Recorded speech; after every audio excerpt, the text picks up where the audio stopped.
of their lives. Who will rise? And who will fall? Let's find out together. For every moment, the highs, the lows, the twists and turns. We'll be with you for every step of this journey. In 2024, GB News is Britain's election channel. GB News is the home of free speech. We were created to champion it, and we deliver it day in, day out. Free speech allows us all to explore and debate openly the issues most important to us, our families, and of course, the British people. Having challenging conversations to enlighten each other. Which is why we hear all sides of the argument.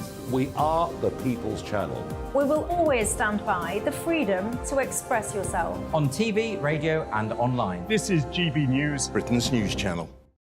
Big news, big debate, big opinion. Patrick Christys Tonight is the week's biggest show. Every weekday, 9 to 11 p.m, we've got the inside track on the day's top stories. There'll be sharp takes you won't get anywhere else. We will set the news agenda, not just follow it, and I want to bring you along for the ride. Whatever it is, we'll have our finger on the pulse. It's news, but it's this close to entertainment. Patrick Christys Tonight, 9 to 11 p.m, only on GB News, the People's Channel, Britain's news channel.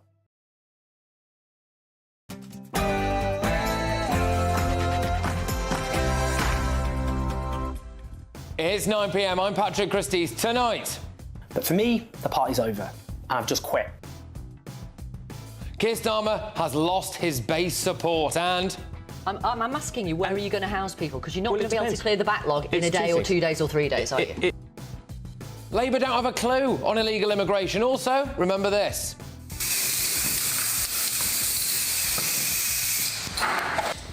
No arrests yet. We've got the direct descendant of Lord Balfour right here in this studio and... Lift off.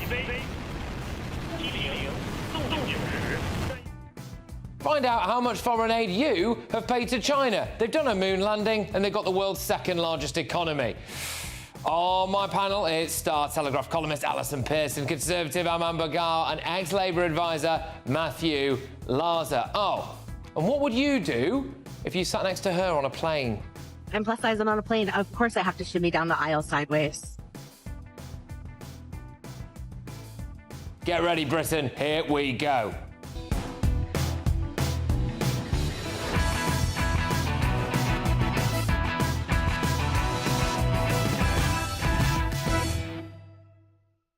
Keir Starmer is in more trouble than you think. Next.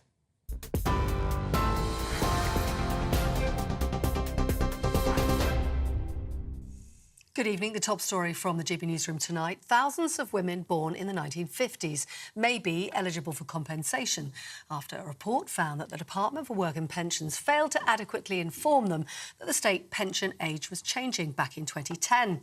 The Parliamentary and Health Service Ombudsman has looked at their case and the potential injustices resulting from the decision to raise the women's retirement age to bring it in line with men.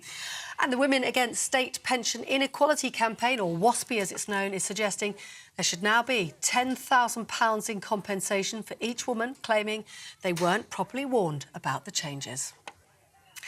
Number 10 said today it's dealing with a migration emergency after a record number of asylum seekers crossed the English Channel yesterday. 514 illegal migrants were picked up by Border Force officials, the biggest daily number so far this year. And today, we know at least another 300 migrants have crossed the Channel in 6 small boats. The government says it hopes to get its Rwanda bill into law by April the 18th. And today, the Home Secretary, James Cleverly, said he's determined to deliver on the government's pledge to stop the boats. Meanwhile, a South Sudanese man has been jailed for piloting a dangerously overcrowded small boat as it made its way across the English Channel last August. 31-year-old Hul Fan Marker was caught steering the vessel with 52 migrants balanced on board, many of whom were forced to perch dangerously on both sides. Channel 4 says their investigation into the allegations against the comedian Russell Brand found no evidence that their managers knew about sexual allegations against him. In September, the 48-year-old was accused of rape, assault and emotional abuse after a joint investigation by the broadcaster and the Times and Sunday Times. Mr Brand has strongly denied all accusations against him. iPhone maker Apple has been accused in the US courts today of monopolising the smartphone market. In the case against Apple, brought by the US Justice Department, it alleged the company used its control of the iPhone to illegally limit competition and consumer options. Apple denies the claims and has vowed to vigorously fight them. Now, Easter's on the way, and it is, I'm afraid, bad news for chocolate lovers, as some Easter eggs are at least 50% more expensive this year. Beware. Researchers are blaming climate change for the increase after dry weather in West Africa led to a spike in global cocoa prices. Brands, including Maltesers, Lindt and Cadbury, cost at least 50% more than a year ago, while others have shrunk in size. That's according to consumer magazine Which. The Energy and Climate Intelligence Unit says the price hike is down to the impacts of climate change, worsened particularly by El Niño. For the very latest stories, do sign up for GB News alerts by scanning the QR code on your screen or go to gbnews.com/alerts.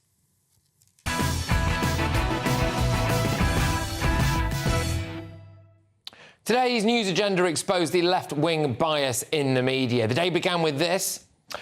Reform is now polling just 4 points behind the Conservatives. Rishi Sunak is now polling as badly as Liz Truss in her final moments. For the last week, though, all the headlines have been about ousting Sunak. And every time a Tory is on the establishment media, they are asked this.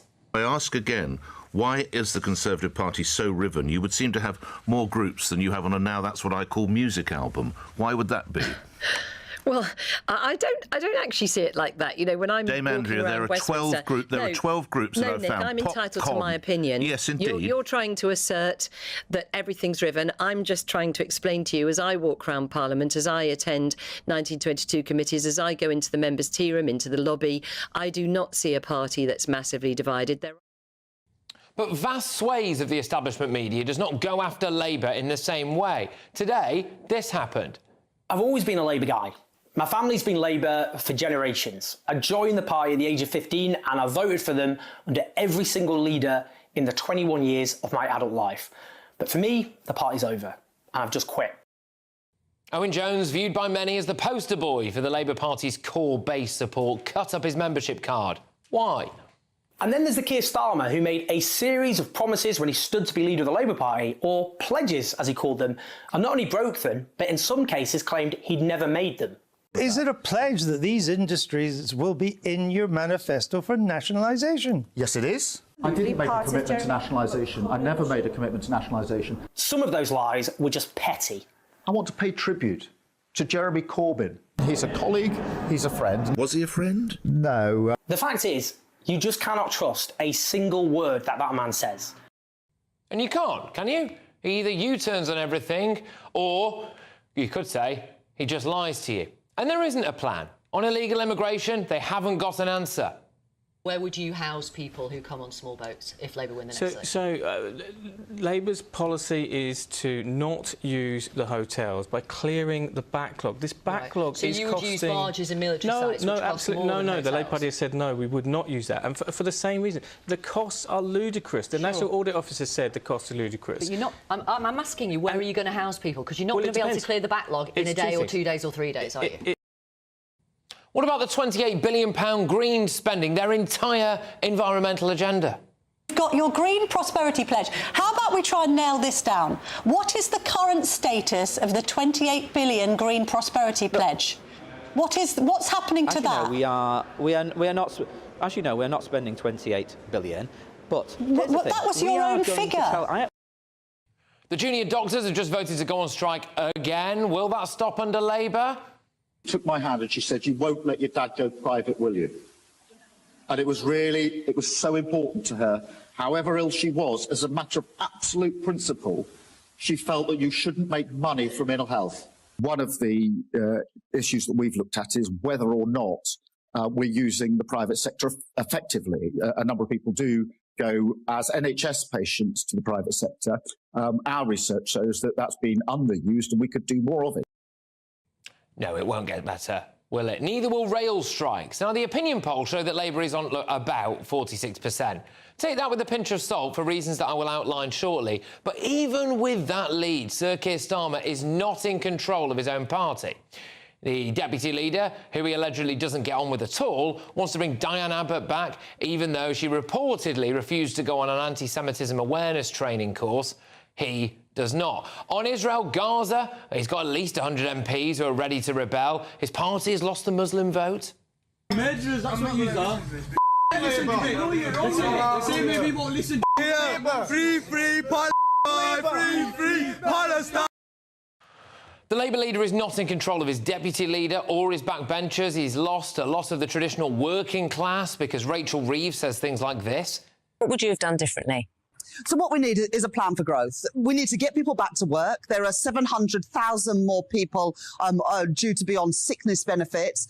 And that, of course, is a huge cost to the economy with the benefits paid out. Oh, going after the benefits. And he's ushered in people like this. Keir Starmer, this is for Gaza. We simply cannot quantify the impact independent candidates will have at the next election, and they're going to harm Starmer more than anyone else. Labour hasn't even won a general election yet, and it's already on the brink of ripping itself apart. Let's get the thoughts of my panel. Tonight I am joined by Daily Telegraph columnist Alison Pearson, the founding chairman of Global Britain UK, Aman Bagal, and former Labour Party advisor Matthew Larzer. Alison, he's lost Owen Jones. Has he lost the base?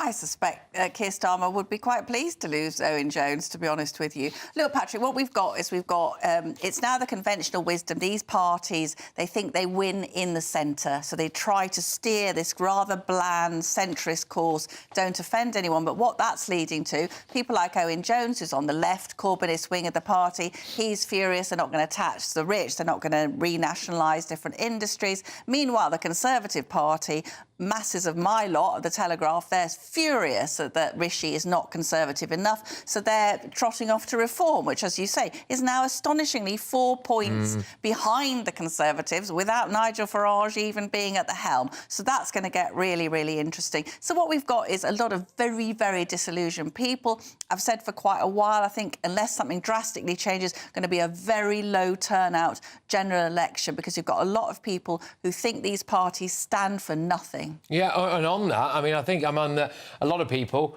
feel as though Keir Starmer has actually lied to the very people who put him in that office, the Labour membership. Well, look, I think, Patrick, I think it's very simple to say, and I think it's very clear Owen Jones leaving the Labour Party after what? Since ever. He was 15, apparently, yeah. Well, exactly. I think it's just indicative of how rotting the core of the Labour Party and the Labour movement is.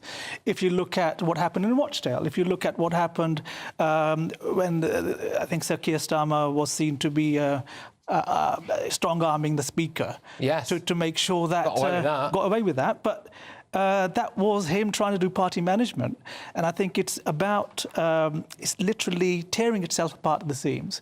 And Owen Jones leaving is the biggest cherry on top. Yeah, look, Matthew, no plan whatsoever when it comes to where you're going to house these illegal immigrants. The green agenda's completely gone. You've got Rachel Reeves going after benefits claimants. That's annoying a load of people. You know, you've lost the Muslim vote, etc. Labour's not even in government yet, and it's ready to pop. Nice try, Patrick. But when you're praying Owen Jones in age, you know your arguments are somewhat flawed. I mean, look, I joined the Labour Party at 15, not a million miles away from where Owen Jones did, and I ain't going nowhere. And, you know, Owen said in his column, Labour shed its aversion to electability and off-sulks Home Alone's patron saint of unelectable ideas. He wrote the criticism of his own position. Because it's easy for Owen, sat on a nice, fat Guardian salary, and searching for clickbait to make him relevant, because remember, he was, you know, all over the telly when he was a spokesperson for Jeremy Corbyn in public. I have to tell you, I can remember having conversations in the 2017 election, private conversations with Owen, where he wasn't so praising of Jeremy Corbyn because, you know, he knew what that audience wanted to hear, and actually at the time,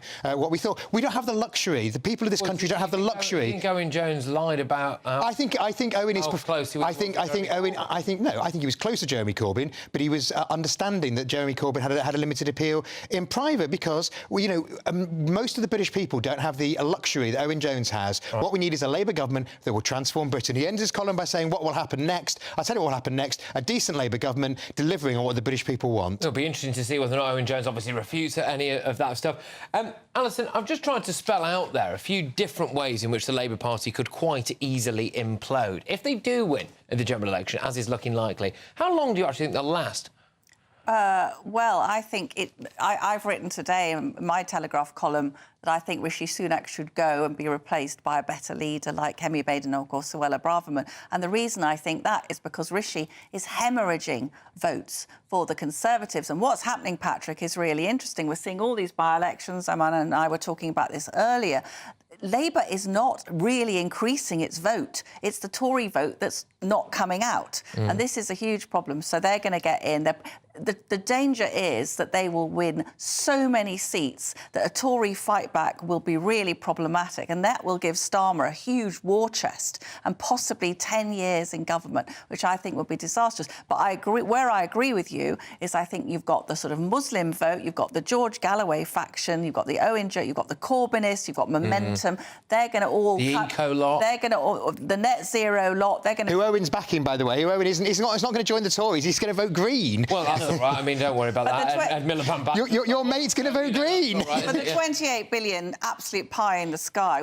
Talk about wind. I mean, it is really wind, and that's going to cause huge problems because the green agenda that Starmer has championed is going to run headlong into working people's living standards. And when they are in power and the boats are still coming and they've said that they're not going to put people in hotels, they're not going to put them on barges, they're not going to fly them to Rwanda, they're not going to do anything with them. I mean, where are they all going to live? Around at Gary Lineker's house? They're coming around yours, Patrick. We're going to nationalise it. We're going to nationalise Christie Tower. Look, I think it's fair to say that Owen Jones is basically a pound shop George Galloway, and that's saying something. I wish I'd thought of that. It's a good line. Well, there you go. I mean, look, the bottom line is, don't forget, the Labour vote collapsed in Rochdale. It absolutely collapsed. Well, we didn't have a Labour candidate. Well... Whose fault was that? Well, there you go. I mean, that itself is a story. But having said that, don't forget, George Galloway is going to be standing candidates in really interesting Labour constituencies, where he's going to pull a lot of Pakistani British votes. And I think to end off, a really spectacular example of having nothing to contribute, combined with an unbearable haughtiness and smugness. In Owen Jones' words... Privately, Owen's quite fun, but his public persona is just holier than thou. And it's just, you know, the British people can't afford that luxury of opposition. What we need is a Labour Party that delivers. He is right, though, that Keir Starmer made several promises to the Labour Party membership when he was elected, and he has not fulfilled quite a few. Because the situation has changed, Patrick. There ain't no money left. The country... That's what the Labour government said last time. Matthew, a deep-seated matter of principle. You won't make Dad go private, will you? Oh, we're going to use more private... No, absolutely. What he said in that clip is we won't make Dad go private because he wants an NHS that delivers for families across Britain. And if that means utilising private capacity for the NHS patients, we've always been in favour of that. We've been in favour of that in government, and we did deliver that in government, and that's why waiting lists when Labour left power were at their lowest for generations, and now they're at the highest. And it's why we need a Labour government, and why people like Owen should get back on the doorstep and get off social media and make it less about them and more about the British people. What's it going to feel like, Matthew? We're going to have this huge, potentially huge Labour landslide, which a lot of the British people stayed home and didn't want to vote for. It's going to be a very, very unusual. This is not 1997. No, not the hope and expectation there was. I had hair then. Tony, yeah. still smart, but look, it's not like Gordon Brown, Tony Blair. It's not a cabinet of brilliant people. Well, I think there's great people. I think have said to me that some of them are not. They're not. Look, I think it's a mix. Obviously, it's a mixed bag. But you know, Rachel Reeves, I think it's going to be excellent as Chancellor. Wes Streeting is going to deliver change and reform in the health service to get those waiting lists down. Privatisation. No, not privatisation. Using private capacity to deliver for NHS patients that's not privatisation. I think in Rachel Reeves you have a cut and copy shadow chancellor, and Wes Streeting. I mean, really, is that your answer to the National Health Service reform? I mean, come on. Still going to because Wes is talking about it. The Tories have failed on it. Strikes. We're still going to have all of the same problems that we've got now, and I just wonder whether or not Labour will rip itself apart. But anyway, still to come. Remember these pro-Palestine plonkers defacing historic artwork at the home of the Earl of Balfour? Well, the Earl himself Aha, there we go. Joins me live shortly to demand government action against the yobbos who desecrated his ancestors' memory. But up next is our head-to-head. Now, Work and Pensions Secretary Mel Stride reckons that mental health culture has gone too far. Normal anxieties of life, he says, are being passed off as a mental illness. So look, are young people just too weak to deal with life? Therapist Sally Baker and businessman Charlie Mullins, they lock horns on that in just a tick. It's Patrick Christys tonight. We're on GB News.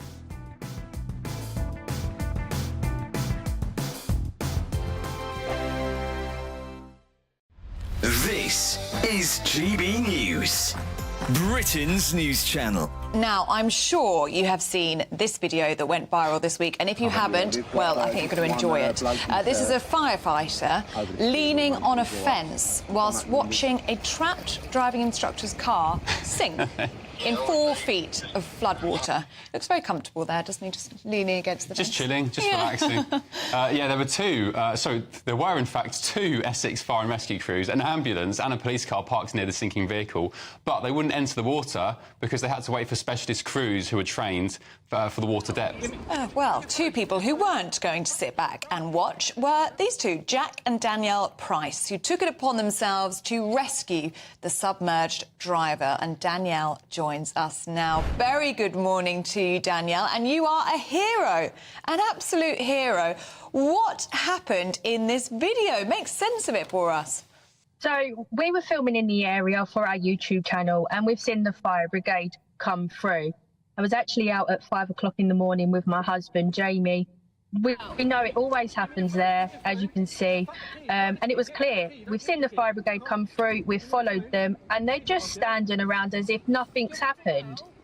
In the clip, it says he's fine, he's on his phone, and then sort of walked away. But what they failed to realise is when my partner actually opened the door, as you can hear, he's on the phone to the emergency crew in panic, thinking he's going to sink.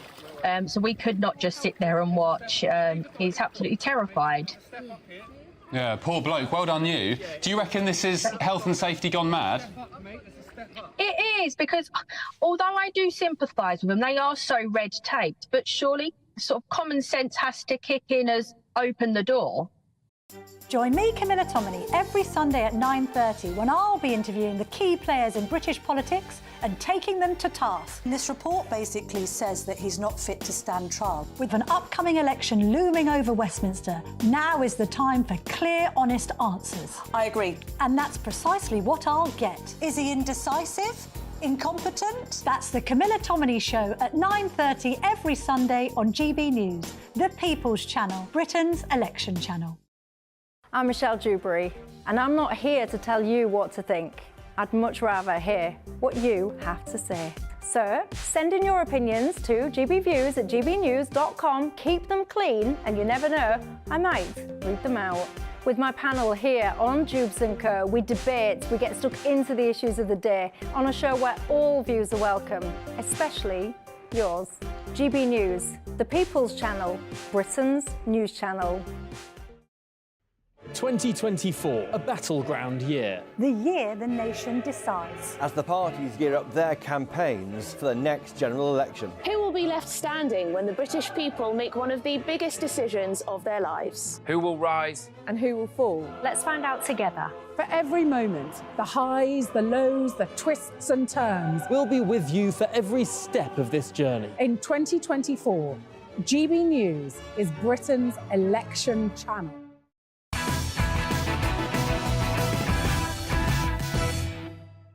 Welcome back. Now, the Earl of Balfour reacts to woke Palestine protesters who vandalised portraits of his great-great-uncle shortly.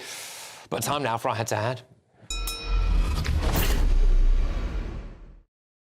The Work and Pensions Secretary has sparked fierce debate after saying that Britain's approach to mental health is in danger of having gone too far and that the normal anxieties of life are being labelled as a mental illness. Mel Stride suggested an increased public focus on opening up about mental struggles had led to people self-diagnosing themselves and signing off work too easily. He made the comments amid the ballooning welfare bill, which is set to hit £100 billion this year, mostly fuelled by young people on long-term sickness with mental health conditions. Well, Labour MP Alison McGovern reacted to his comments this morning. What needs to be addressed is to make sure that we have good work in this country that supports people's good mental health. So we need Labour's plan to support our health service, including mental health support with 8,500 extra mental health workers, so that we can improve that quality of service for people. That's Labour's plan. Well, look, NHS figures show that 8.6 million people received prescriptions for antidepressants in the year just gone. That's a rise of 200,000 patients in just 1 year. It's a lot, isn't it? Meanwhile, more than 500,000 young people aged between 16 and 34 are off work due to long-term illness. That is an increase of 44% in just 4 years.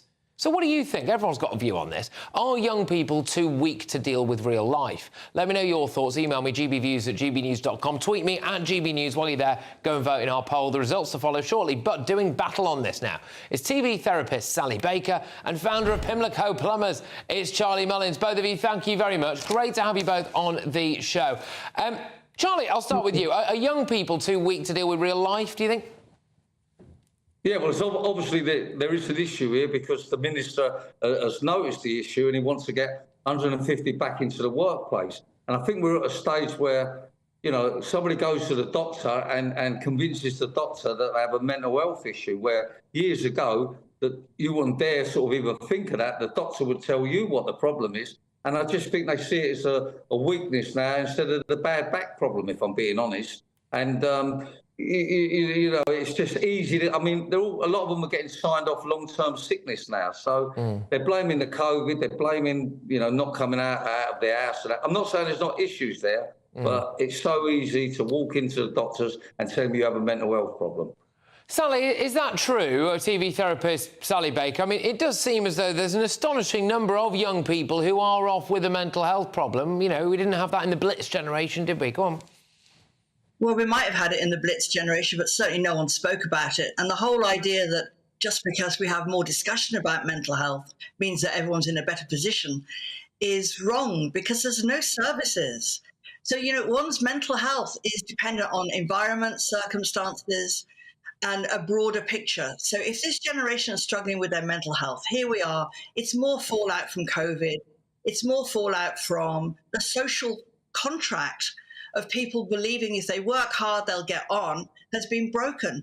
Young people are coming out of university now with immense debts. Doctors, junior doctors coming out with huge debts, starting on £14,000 a year. The social contract is broken. Instead of being aspirational, our young people are incredibly depressed and anxious. And they also see their parents anxious and depressed. OK, look, Charlie, you've employed people of numerous different generations. How have the youngest generation compared to some people maybe with absolute respect, your generation? Yeah, well, look, I never used to get anybody, you know, over about 25 come in, say they've got mental health problems. And it was only a very few anyhow. I mean, it's escalated in the last couple of years. And I say, I'm going to disagree with Sally. Of course, there's issues out there, but they know it's a way of getting signed off long-term sickness. And, you know, it's obviously if the minister's attacking it. No, but you're saying no, Sally, but the minister says there's an issue with mental health. Sorry? All right. How great is it being on the dole on £70, £80 a week, or even less if you're still living at home in your... Sally, look, you're talking rubbish.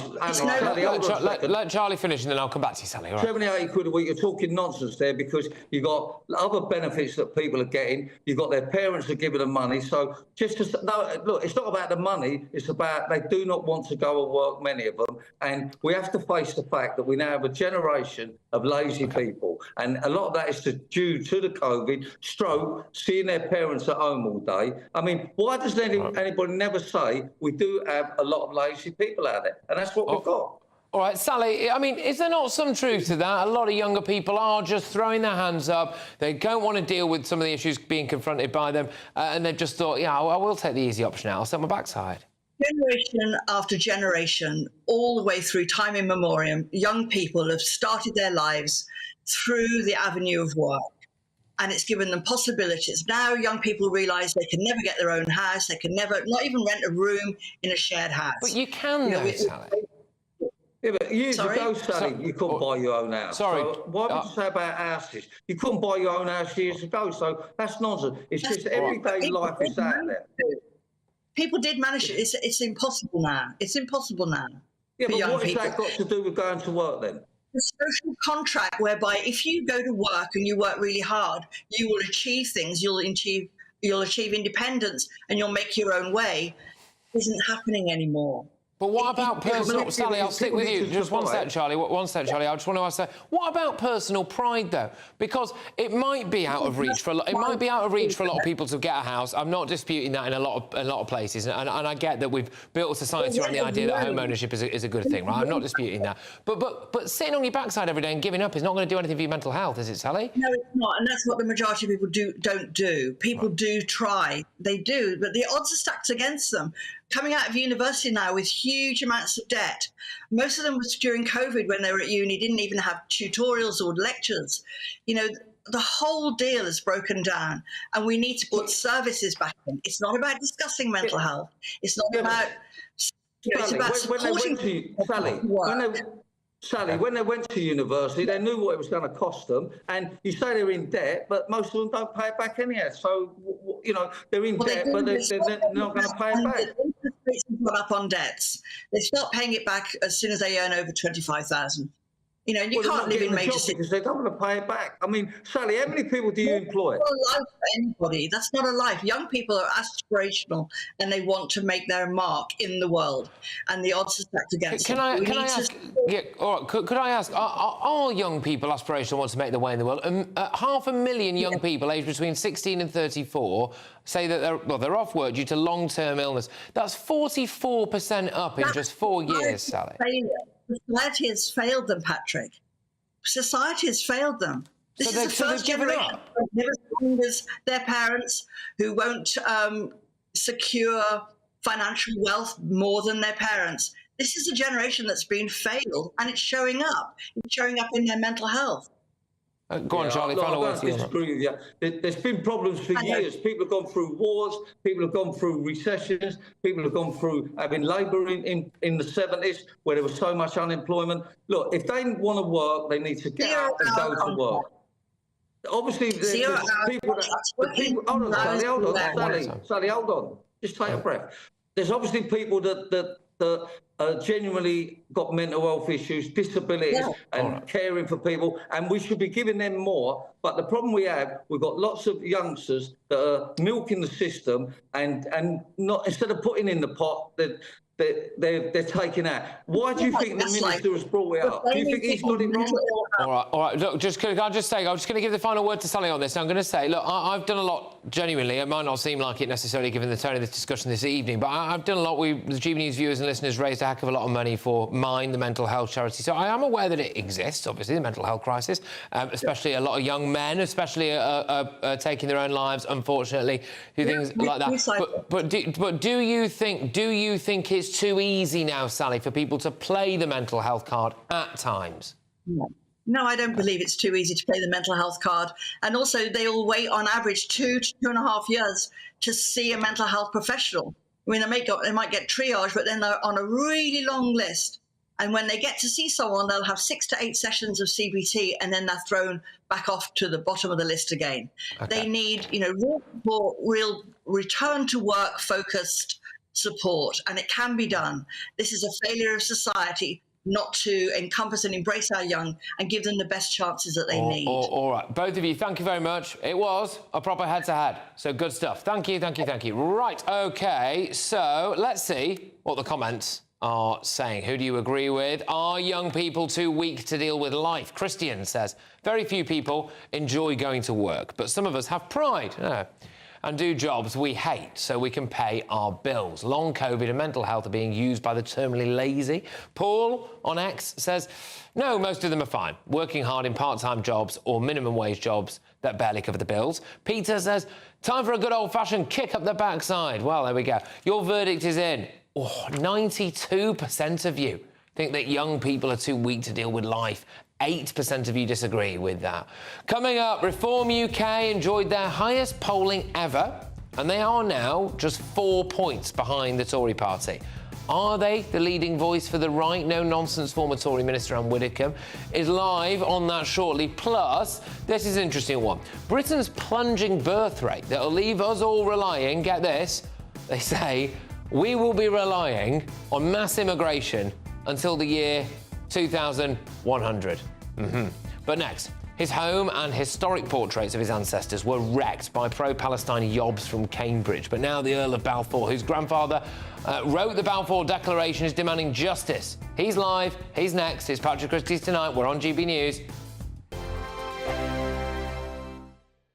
Welcome to your latest weather update from the Met Office for GB News. Good evening to you. Tomorrow will feel colder for all of us. A bit of a damp start in the south and then a mixture of sunshine and showers. Low pressure is dominating, but it's actually sitting up by Iceland. But these weather fronts draped across the UK. This one in particular is doing a couple of things, bringing cloud and rain, but also introducing the colder air. The rain will trickle southwards through this evening across northwest England and Wales. A fairly soggy evening, and that rain spreading into the Midlands and southwest England by the end of the night. The far southeast staying mostly dry, staying pretty mild here, but colder air is arriving across the north. A chillier start here and very gusty winds through the night and indeed for most of Friday, particularly across northern Scotland, but also into the west coast of Scotland. Blustery showers, some snow over the Highlands. Showers elsewhere for southern Scotland, Northern Ireland. A dull, damp morning across the southeast, and the rain may linger in Kent well into the afternoon. But elsewhere, it will brighten up. We'll see some sunny spells, but it will feel colder. Temperatures only in single figures across the north, maybe 11 or 12 further south, quite a bit chillier than it has been through this week. A cold feeling start to the weekend as well. We may start Saturday dry and bright, but the cloud will bubble up and expect showers on Saturday. Some heavy downpours, rumbles of thunder, hail showers possible as well. And look at the numbers for Saturday. After being in the teens for most of this week, single digits for many of us, it is going to feel a lot chillier. Headliners. Tomorrow's papers tonight. Every night from 11 p.m. Is a debate on gender really a far-right issue? Far right. I'm so bored of that phrase, you know what I mean? Like, anyone who talks about, anyone who acknowledges that there are two sexes is suddenly far right, because that's what Hitler and Mussolini were all about. This question from Shirley is, of course, about Labour. They've been accused of being undemocratic because they pressured a pub into cancelling a debate, and this debate features Kelly J. Keane, who's been on this show a couple of times, and she's a campaigner, and she was just on the panel, and then they got a letter saying that they couldn't do it because Kelly J. Keane apparently attracts far-right groups. Now, they've tried this trick before, but because some awful, ghastly neo-Nazi types turned up near to an event that she was holding in Australia, they kind of tried to blame that on her and suggest that the two were the same thing. They weren't. That was an opportunistic group turning up to... They're not... Neo-Nazis aren't pro-feminist. They're not pro an event called Let Women Speak. That's just ridiculous. New Zealand's TV blurred her touching her zip because they said that her touching her zip was a far-right dog whistle because she's making that symbol. Yeah, but she wasn't making the symbol, she was just adjusting her zip. Yeah, and also, this isn't a far-right symbol. And that was incredible because she obviously wasn't making that symbol anyway. She was just adjusting her top. But this New Zealand news channel blurred out the hand so that they could pretend that it was some horrible ghastly... Yeah. I mean, this is low stuff, isn't it? She's talked about having voted Labour in the past. She's so not far right. But also, even if she were right-wing, which she isn't, why would they be banning a panel where there's a discussion about one of the most important issues of our day? What are Labour playing at here? They're anti-democratic, aren't they? They're just kind of playing whack-a-mole with things they don't like. I think maybe I'll write to the pub and say I do want to see Kelly J. Keane there. Yeah, but they won't listen to you well, if no, you say that, will they? Because won't. you've got the unfashionable opinion, Chris. Well, I'm the unfashionable workplace.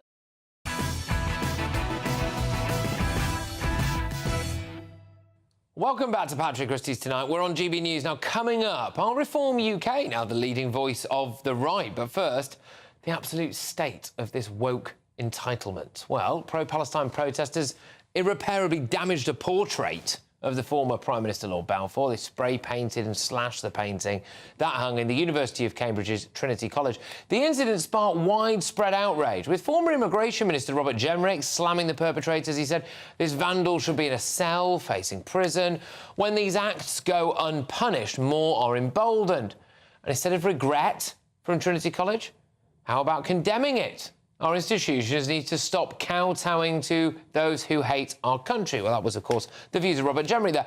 Now, Lord Balfour was the UK's Prime Minister from 1902 to 1905 and the chief architect of the Balfour Declaration, which gave British backing to the creation of a Jewish homeland in Palestine. I'm joined now, I'm very grateful to be joined now, by Lord Balfour's great-great-nephew, the Earl of Balfour. Look, thank you very, very much. Tremendous to have you on the show. Now, when you see acts of essentially criminal damage, really, taking place to a portrait of your great-great-uncle, what do you feel about that? What should be done about it? What do you think causes it? Well, Patrick, I mean, clearly emotions are running very high at the moment, you know, over Gaza. I don't understand all the protests. I'm puzzled that there are no protests saying release the hostages and have a ceasefire. The hostages are never mentioned. And I think that the problem that I identify is particularly that perpetrator of the vandalism. She or he was quoted as saying that this was because Arthur Balfour had stolen Palestine, the Holy Land, if you like, which he had no right to do, which, of course, is complete rubbish. And I'd really like to focus on the fact that I feel so many of these protesters are hearing something from somewhere which they're just not educated in the matter. And it's quite interesting, when I've been travelling the world in business, everywhere almost I go in the world, people talk to me about the Balfour Declaration and the great emancipation that it meant for the Jews and the solution to a major refugee problem exacerbated by the Holocaust. And now people are talking in this way as though we stole, the British stole Palestine. And I'm just very struck by, I just think there's a huge ignorance.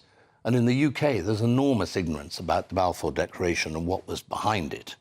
I mean, it's extraordinary, Patrick, today, that the parallels with that era are extraordinary. It was an immigration problem. You had the pogroms and the shtetls being cleared out in Russia and Belarus. I think my historians will shoot me down.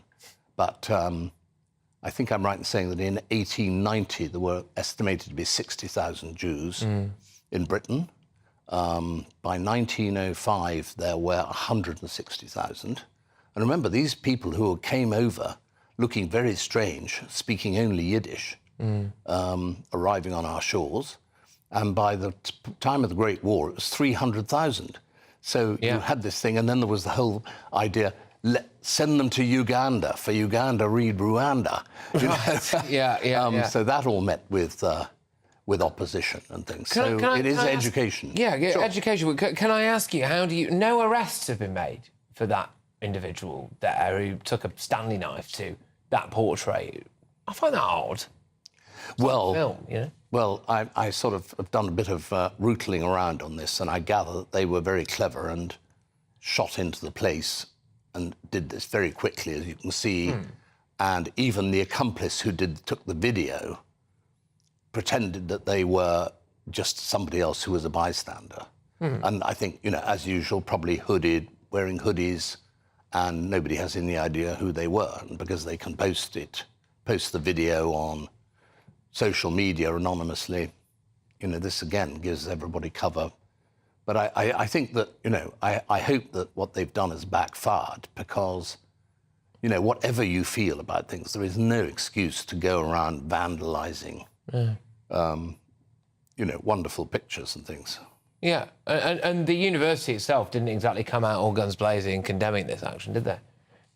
No, that was really my, you know, I wrote a letter to one of the papers and I said I was almost more shocked by Cambridge's reaction, supine reaction, I think I called it.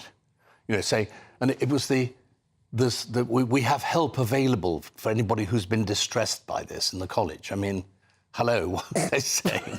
Let's get plod after these guys. We'll track them down. But I mean, that's just symptomatic of so much that's going on in society here today. I mean, I'll tell you one thing. I mean, my children, my family, worry greatly about a lot of this. And they said, Dad, you know, are you sure you're wise to go on and be interviewed this evening? Because aren't you worried somebody may come after you? Well, I mean, what sort of society are we living in where, you know, free speech is fine for some people, but not for others, or explaining something, or somebody will say, I'm doing fake speech and fake history about Arthur Balfour. You know, we've got to fight this. We've got to fight Why do you think it's so important to fight it? Well, because otherwise we're just going to be overrun by those who are on a one-track mind and want to preach destruction to everybody else around them apart from their own sect. I mean, I was very struck by, I don't know if you've read the book, by The Go-Between, by Osman Yusufzadeh. OK, no. It's about the... I know what I'm doing when I get home, but yeah, go on. it's fascinating. It's about the upbringing in either West Yorkshire or East Lancashire of a Pakistani boy, a boy of Pakistani origin, anyway, and what went on in his education and how the education was very, very single-minded in terms of the Quran and what individual mullahs told them. And you didn't get the impression that was anything in his education that was of a wider education about the UK and other values and everything. So people taking a very narrow view, an uneducated view, that then leads them towards some form of militant or extreme action. I think that's something that many people, I know I certainly do, loads of our viewers and listeners do, feel very, very concerned about. And look, I'm just going to read something out here from the Master of Trinity College's Dame Sally Davies, who said, I'm shocked by the attack on our college, on our painting. I condemn this act of vandalism. We are cooperating with the police to bring the perpetrators to justice. Well, obviously, as we just said, there's been very little action on that, hasn't there? The spokesperson for Cambridge Police said, we received an online report of criminal damage to a painting at Trinity College in Cambridge. Officers attended the scene to secure evidence and progress the investigation. Yeah, here we go. No arrests have been made at this stage. Now, I'm quite keen to get your view on this, because it's kind of same but different, this really. So elsewhere, a group of Bristol Uni students have barricaded themselves into a university building. They were insisting that they won't leave until the institution ends its complicity in genocide. Luckily for us, they have been providing daily updates of their escapades on social media. Let's see how they're getting on today. Today marks 2 weeks since the start of our occupation. It's day 14 of us camping out. Since the start of our occupation, about 1,552 Palestinians have been killed, which is about half the number of engineering undergrads at this university. Do you worry a bit about the younger generation when you see stuff like that, do you think? I was in Paris for the 1968 riots, which were led by the students. And, you know, these things flare up every now and then, and there's what the French call a cause célèbre that people gravitate to. And it usually goes away when people have the realities of life come upon them. I'm slightly puzzled by this in the sense that not quite sure what power they have, over Bristol University. Don't know whether they're talking about their investments in arms companies. I don't know.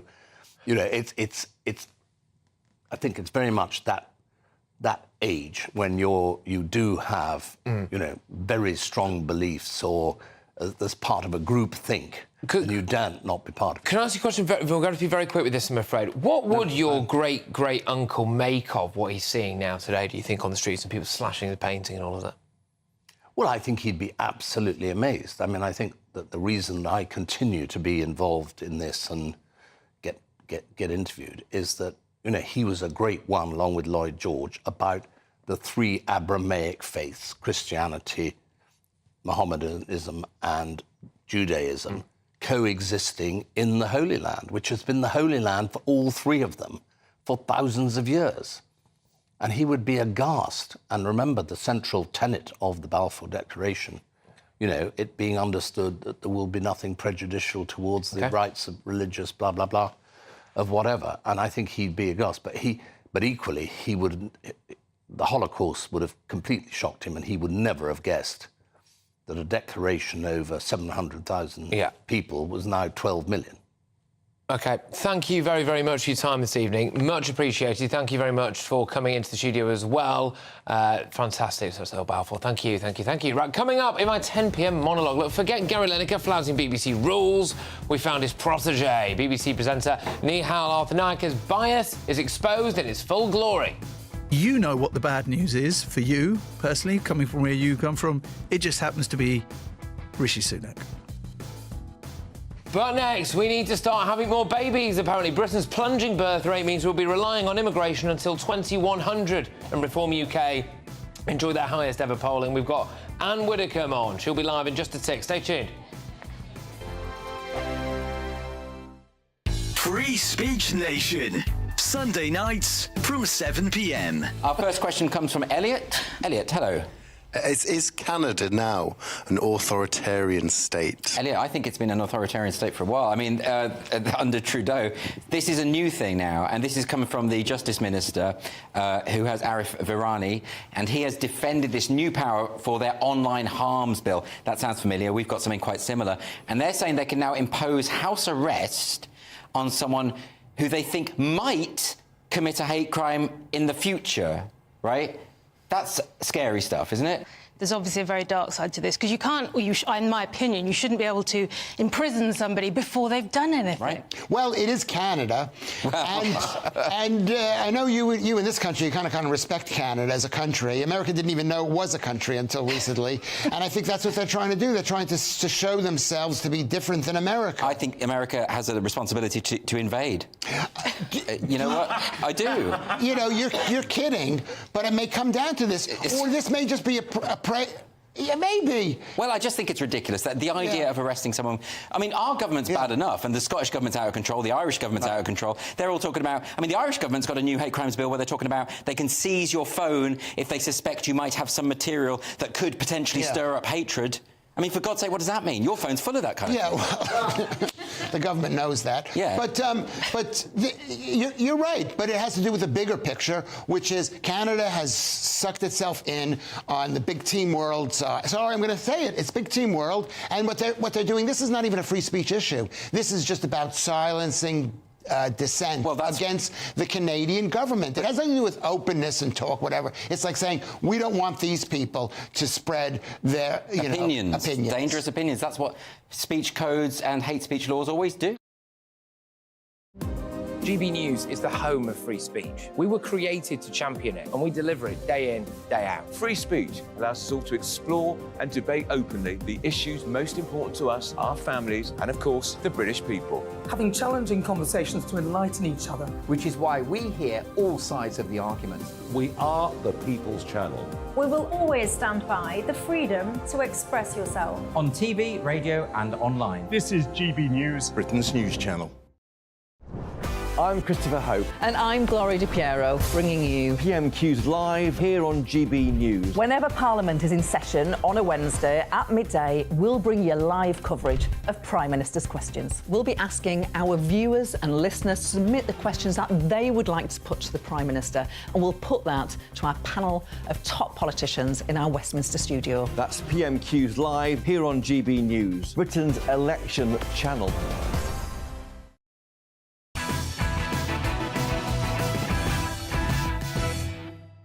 Welcome back to Patrick Christys tonight on GB News. Coming up, what appears to be outrageous bias from a BBC star presenter, and it's not Gary Lineker. But first, astonishing new polling has exposed just how badly the Tories could fare at the next election. The party's vote share is falling to the same level as the lowest point under Liz Truss. Meanwhile, Reform have surged to a whopping 15% in the polls. Their highest score today, just 4 points now behind the Conservatives. No wonder Keir Starmer, then, is demanding Sunak goes to the polls. Violent prisoners released early because the Tories wrecked the criminal justice system. 3,500 small boat arrivals already this year because the Tories lost control of the borders. The NHS struggling to see people because the Tories broke it. Why is the Prime Minister so scared to call an election? All right, I'm joined now by Anne Widdecombe. Anne, thank you very much. Look, first things first, Anne, what do you make of this Reform on 15%, 4 points behind the Tories? Yes, and as also as a matter of detail, in areas of the north, they've actually gone ahead of the Tories already. Now, that doesn't apply to the whole country.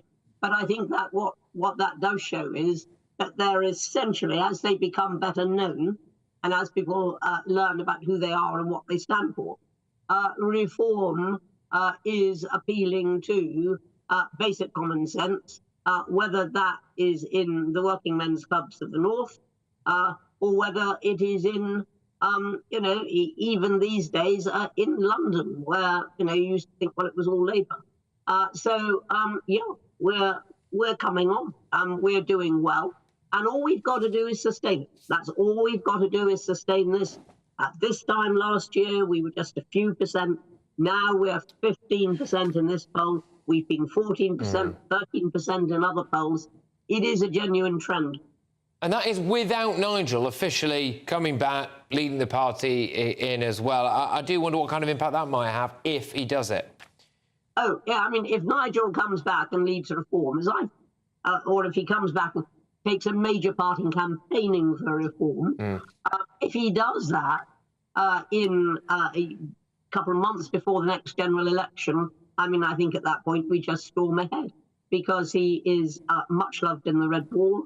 And people trust him simply because he always says it as it is. He doesn't sort of hedge about and, you know, try and be all things to all men. That's the last thing he is.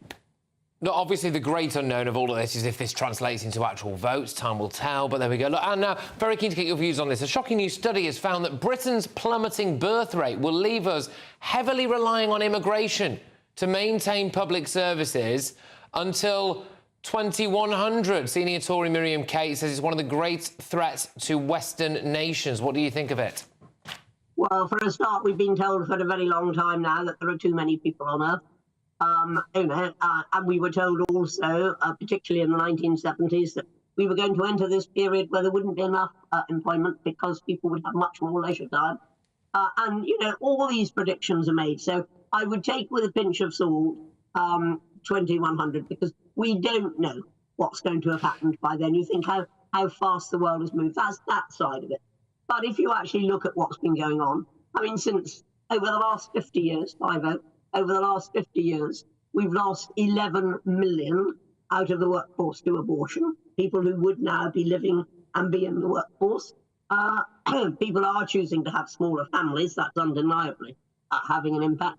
And women are having children much later, which means that the old pattern of having a couple and then maybe a gap and another couple simply doesn't happen anymore. It just seems to me like we're only reliant on immigration if we choose to be. If we choose to look at the world that way, and we choose to look at our GDP that way. If we prioritised other things, then we wouldn't be so reliant on immigration. And I wonder at what cost to the desecration of our actual culture and our way of life. We're going to have to be quick, Anne. Yes, I'll be very quick on this one. If you just look at our education policy, we're trying to make everybody a graduate, you know, who will then look for graduate-style jobs. We've vastly expanded higher education beyond all practical application. And we just need to take another long look at our policy of skills and higher education. Yeah, and look, you are magnificent as ever. Thank you very, very much, former Conservative Minister Anne Widdecombe. Coming up, is the BBC ever going to bother enforcing its presenter impartiality rules? I exposed alleged bias from BBC Radio 5 Live presenter Nihal Arthanaika in its full glory. But first, it's your weather with Alex Deakin. That warm feeling inside from Boxed Boilers, sponsors of weather on GB News. Welcome to your latest weather update from the Met Office for GB News. Good evening to you. Tomorrow will feel colder for all of us. A bit of a damp start in the south and then a mixture of sunshine and showers. Low pressure is dominating, but it's actually sitting up by Iceland. But these weather fronts draped across the UK. This one in particular is doing a couple of things, bringing cloud and rain, but also introducing the colder air. The rain will trickle southwards through this evening across northwest England and Wales. A fairly soggy evening, and that rain spreading into the Midlands and southwest England by the end of the night. The far southeast staying mostly dry, staying pretty mild here, but colder air is arriving across the north. A chillier start here and very gusty winds through the night and indeed for most of Friday, particularly across northern Scotland, but also into the west coast of Scotland. Blustery showers, some snow over the Highlands. Showers elsewhere for southern Scotland, Northern Ireland. A dull, damp morning across the southeast, and the rain may linger in Kent well into the afternoon. But elsewhere, it will brighten up. We'll see some sunny spells but it will feel colder. Temperatures only in single figures across the north, maybe 11 or 12 further south, quite a bit chillier than it has been through this week. A cold feeling start to the weekend as well. We may start Saturday dry and bright, but the cloud will bubble up and expect showers on Saturday. Some heavy downpours, rumbles of thunder, hail showers possible as well. And look at the numbers for Saturday. After being in the teens for most of this week, single digits for many of us, it is going to feel a lot chillier. Looks like things are heating up. Boxed boilers, sponsors of weather on GB News.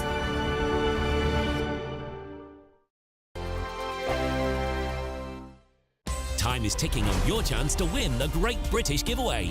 There's a massive £12,345 in tax-free cash to spend however you like, along with £500 in shopping vouchers for your favourite store, a games console, a pizza oven and a portable Sonos smart speaker. And the best news? You could be our next big winner, just like Phil. Didn't quite believe it and still can't. And if I can win it, anybody can win it. For another chance to win the vouchers, the treats, and £12,345 in tax-free cash, text GBWIN to 84902. Text costs £2 plus one standard network rate message. Or post your name and number to GB03 PO Box 8690 Derby DE1 9TT. UK only. Entrance must be 18 or over. Lines close at 5 p.m. on Friday the 29th of March. Full terms and privacy notice at gbnews.com/win. Please check the closing time if watching or listening on demand. Good luck. Join me, Camilla Tominey, every Sunday at 9:30 when I'll be interviewing the key players in British politics and taking them to task. This report basically says that he's not fit to stand trial. With an upcoming election looming over Westminster, now is the time for clear, honest answers. I agree. And that's precisely what I'll get. Is he indecisive? Incompetent? That's the Camilla Tominey Show at 9:30 every Sunday on GB News, the People's Channel, Britain's election channel. I think the most exciting bit for me is talking to people. People who I think are ignored often by the major news channels.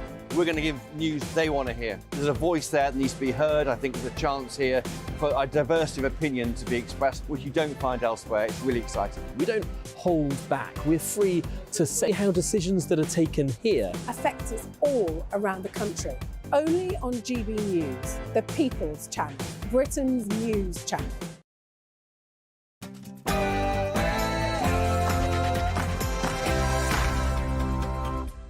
It's 10 p.m. I'm Patrick Christys. Tonight, You know what the bad news is for you, personally, coming from where you come from. It just happens to be Rishi Sunak. I expose Gary Lineker 2.0 at the BBC and... We need a new approach. One that is tough on crime and tough on the causes of crime. Does Tony Blair have more blood on his hands? Find out why people are dying behind bars because of his laws. Also... No dinner in Spain for us. Thank you, Brexit. Nigel Farage. Find out why these lads said F you to Nigel and... You have sent millions in foreign aid to our enemies. I've got tomorrow's newspaper front pages tonight with Star Telegraph columnist Alison Pearson, Conservative Emma McGarl and ex-Labour advisor Matthew Larser. And surely she's got to pay for 2 seats. I'm plus size and on a plane. Of course I have to shimmy down the aisle sideways. Get ready, Britain, here we go.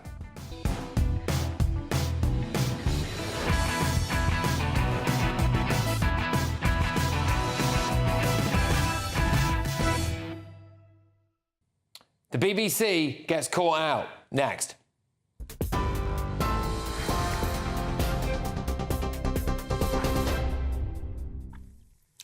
Good evening. The top story tonight. The Bank of England has held the interest rate at 5.25% for the 5th time in a row today. Bank Governor Andy Bailey said the economy wasn't quite yet at the point where rates could be lowered, but said things are moving in the right direction. Inflation itself is expected to fall below 2% by the summer, but the Bank of England said the conflict in the Middle East and disruption to commercial shipping in the Red Sea risked it coming back. The Work and Pensions Secretary is warning that Britain's acceptance of a mental health culture has gone too far. Speaking as he unveiled plans to get 150,000 people back to work, Mel Stride said that the benefits bill was being pushed up by a sharp increase in the number of people who are on long-term sickness benefit. In an interview with the Telegraph newspaper, he suggested an increased public focus on talking about mental health issues had led many people to self-diagnose their own conditions. It comes as the welfare bill for the UK is set to hit £100 billion this year. Number 10 said today it's dealing with a migration emergency after a record number of asylum seekers crossed the English Channel yesterday. 514 illegal migrants were picked up by Border Force officials. That's the highest number so far this year. And today, at least another 300 migrants have arrived across the Channel in 6 small boats. The government says it hopes to get its Rwanda bill into law by April the 18th. And today, the Home Secretary, James Cleverly, said he's determined to deliver on the government's pledge to stop the boats. Now, a paralysed man has appeared to play chess online after receiving a brain chip from Elon Musk's company, Neuralink. A video posted online shows a patient who has no movement below his shoulders moving a cursor across a laptop screen with nothing but his thoughts. The video shows him playing chess and turning off the laptop's music. 29-year-old Noland Arbo, who was paralysed after a driving accident, is the first patient to receive the Neuralink chip. And lastly, Sir Keir Starmer has joined the growing backlash against the Football Association and Nike for changing the St George's flag on the new England football kit in an interview with The Sun. Nike and England have ditched the traditional red and white cross on the collar and replaced it with navy blue and purple stripes, a move which Lee Anderson also criticised yesterday. US manufacturer Nike insisted they've called the playful update and said it was meant to unite and inspire fans for this year's Euros. But the Labour leader says the original colours are unifying and called the St George symbol something to be proud of. For the latest stories, sign up for GB News Alerts, scan the QR code on your screen or go to gbnews.com/alerts.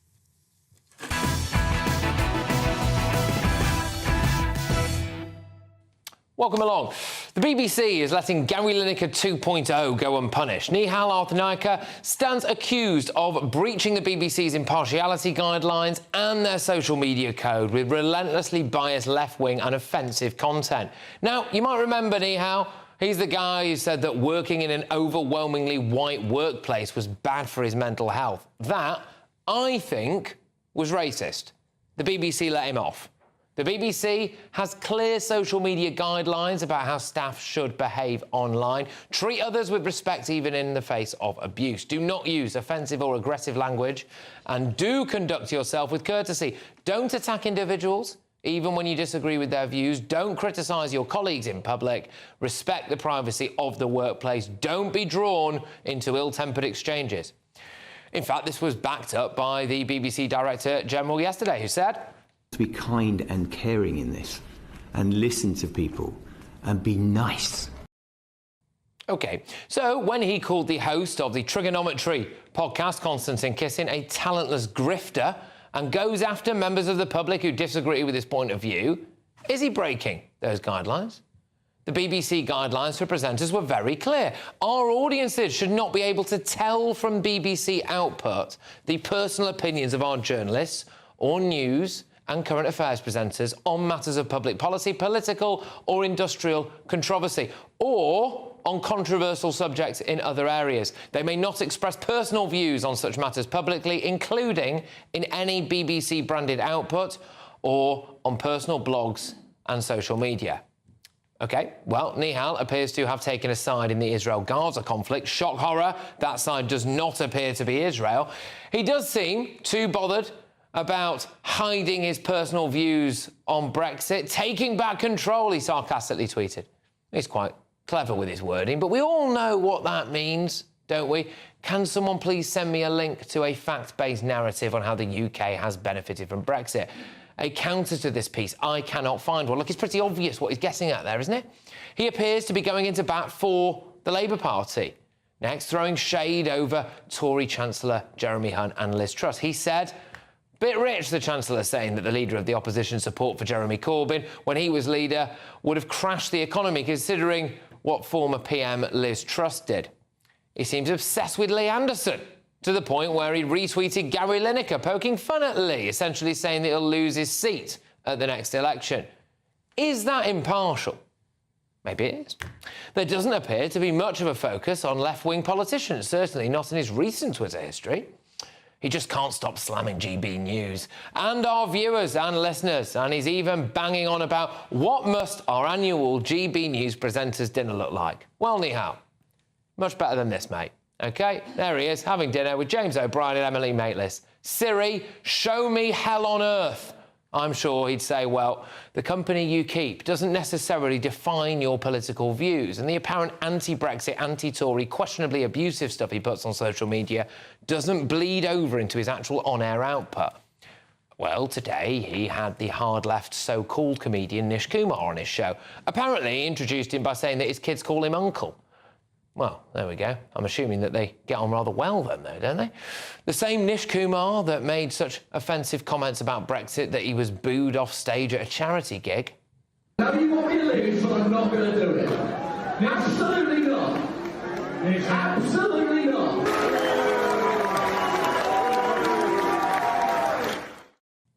Anyway, it sounds to me like he was openly joking about his own political bias during today's broadcast. Now, good news, bad news, Nish. Good news as a symbol of an evolving British society, one that is more accepting of people from ethnic minorities. There is an Asian Prime Minister. I think you know what the bad news is for you, personally, coming from where you come from. It just happens to be Rishi Sunak. Yeah. So how did you deal with this good news, bad news moment in your life? I, of course, have no opinion on it, but in your life. Yes, you, of course, remain resolutely impartial. In all things. In all things. I mean, that sounds a lot like he might be mocking the impartiality guidelines, doesn't it? Does anyone get the impression that he thinks he's untouchable? Can I just repeat some of the BBC guidelines here? All right, so our audiences should not be able to tell from BBC output the personal opinions of our journalists or news and current affairs presenters on matters of public policy, political, industrial controversy, or on controversial subjects. Do not use offensive or aggressive language. Do conduct yourself with courtesy. Don't attack individuals even when you disagree with their views. Look, we know what his views are, don't we? It's obvious. And he has attacked individuals, hasn't he? I mean, look, we've gone to the BBC and Nihal personally, who I'm sure denies breaching any of the guidelines, and we are yet to hear back. Let's get the thoughts of my panel tonight. It is Daily Telegraph columnist Alison Pearson. We have got the founding chairman of Global Britain UK, Aman Bagar, and former Labour Party advisor. It's Matthew Larzer. Alison, do you think that the BBC should be acting on people like this, or not so much? Yeah, I think they should take him off air. I mean, listen to the way they were mocking the impartiality just then. I'm not sure if Nihal has twigged that a lot of white people pay the licence fee. They pay his salary. He's dripping with contempt for ordinary people. The way he refers to GB News viewers, GBBs, people really need to watch this series on Empire because obviously they're so thick and racist. He's throwing around insinuations that people are racist. Let me tell you something, Patrick. Not only is GB News a very diverse channel, as everybody watching will know, this channel has diversity of class, social class. The people on the BBC, of whom he's a part, they don't have diversity of social class, which is why contemptuous, condescending views like that are allowed on the air at the BBC and why the BBC is losing audience share by the week. OK, I mean, among your views, when you see people, which I would argue, all right, maybe quite clever with the wording of some of his tweets and, you know, slapping the old question mark there every now and again. But, you know, actually, we know what his views are. And I think what he said about white people could well be deemed a bit racist. Well, of course it is racist. I mean, you know, those words and those things are absolutely racist, no doubt about it. But then again, you know, people like Nihal, they have form for this. And the BBC continues to not just employ them, but bring in more people like that. I mean, look at, for example, the new BBC Verify service. Recently, we saw what? It was infested with ex-Al Jazeera people. I mean, that alone, I think, draws the whole thing into big question. But more so than that, let's not forget the BBC brand itself is now so damaged. I mean, there was a time that the BBC brand around the world was so respected and literally taken as gospel in terms of news reporting. But you look around today, around the world, the BBC is no longer a trusted source. Something has to change. OK. Now, look, Nihal isn't here to defend himself. Like I said, we've gone to him for comment. We've gone to the BBC for comment. But, Matthew, you know, I look at that and I just think, well, how can someone get away with that on the BBC? You know, the taxpayers pay for this stuff. They expect impartiality. Is that impartial, really? Well, I think on air, as you heard in the clip, he acknowledged that, you know, he may have been joking and maybe the joke wasn't very funny, but I think he's a good journalist. I think the tweets went too far. I think somebody needs to have a word with him about the tweets and tell him that he needs to abide by the guidelines. But I think that he's an interesting voice to have on the BBC. And I think I'm a big defender of the BBC. I mean, some missteps have been made, but I'm a big defender of the BBC's role. I think it's essential to our national character, and I think it's essential to our national prestige. And do you think it's balanced in terms of social class, Matthew? Do you know how many of those presenters were privately educated? No, I do actually. Yes, because I mean, I worked there for 14 years, and I went to a comprehensive, and I was one of the minority. Well, but they have made a difference. And actually, Nihal's show comes from Salford. I was part of a group that was about expanding the reach of people who joined. So it wasn't just Oxbridge.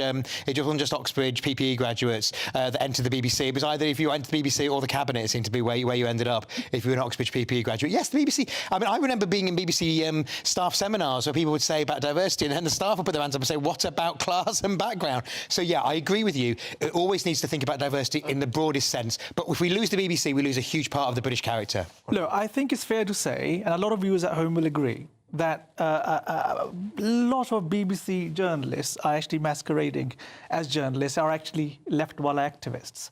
Let's be honest, that's what they are. They're masquerading as journalists and reporters, pushing a certain agenda, and they're getting away with it. OK, fine. He's saying all this. Well, where's the BBC journalist saying the counter? Well, I think there isn't one. Go on, Alison. I mean, just to honour that, he said, this is one of the things he said, I saw a lack of diversity in my workplace over a long period of time. It affected me and it was isolating and lonely. Yet all these GBB's loving types made me to be an anti-white racist. If a single one of them think I'm going to be quiet, they are even more stupid. Now, obviously, he's got strong feelings about that. I mean, the BBC social media code, I think, says that you can't say things like that. No, you can't. But look what happens as soon as they're let off the leash, like Emily Maitlis leaving. The minute they leave the BBC, we see the true colours coming out, don't we? We see that. But as I said, what comes through these tweets is, yes, I think he is. I think he is an anti-white racist, Matthew, and his contempt for ordinary people, contempt for people who are watching us now at home. That's really. I think not acceptable. I don't think that's acceptable. Imagine us saying that about a BBC view. Not everybody at the BBC is a left-wing activist. Robbie Gibb, who was one of the first producers that I worked with, and I joined the BBC, and who's now on the BBC Board of Governors, went to be, Theresa May's Director of Communications. So, although that you do need diversity of voices, and when I worked there, one of the good things I did is I worked on a purely political show to start with, and they recruited people from politics, and therefore they got a balance. They got people from Labour background, Tory background, and even the occasional Lib Dem. Even the occasional Lib Dem. Look, now Nihal obviously would deny being an anti-white racist, as the allegation was there. We had previously offered for Nihal to come on the show. Clearly doesn't fancy it, so he's more than welcome any time. Aman, your views there about whether or not actually, the BBC should be taking action against these people. Is it kind of Gary Lineker 2.0, do you think? I mean, look, I think it's fair to say we know the BBC is not going to take any action. It really hasn't done anything serious with what Gary Lineker has been doing over, so many years now. He did with Carol Vorderman. Well, I mean, look, I think it is up to the British people to start taking action. Defund the BBC. That's my pension. Defund the BBC. Stop paying the TV licence tax. And for goodness sakes, criminalising tens of thousands of women, sending them to jail for what? For not paying the salaries of Nihal. I will just point out that it's you cannot. I think I'm right in saying you cannot be sent to prison for not paying the licence fee. But historically, there is a historically you could. There we go. Yeah. So it's important to get that clarification out there. Yeah. Now, look, great start to the show. Thank you very much. Coming up, China is launching rockets to build bases on the moon, but we're still sending them a staggering £8 million in foreign aid. That's on top of everything else we've sent them, by the way. In fact, actually, they are also building a fake moon, and I'm not lying about this, genuinely, overnight so they can produce more crops. Yeah. Have we lost our minds? More of that nonsense. We'll have the first of tomorrow's newspaper front pages. But next, Tony Blair's inhumane prison legacy that's left people banged up indefinitely for petty crimes.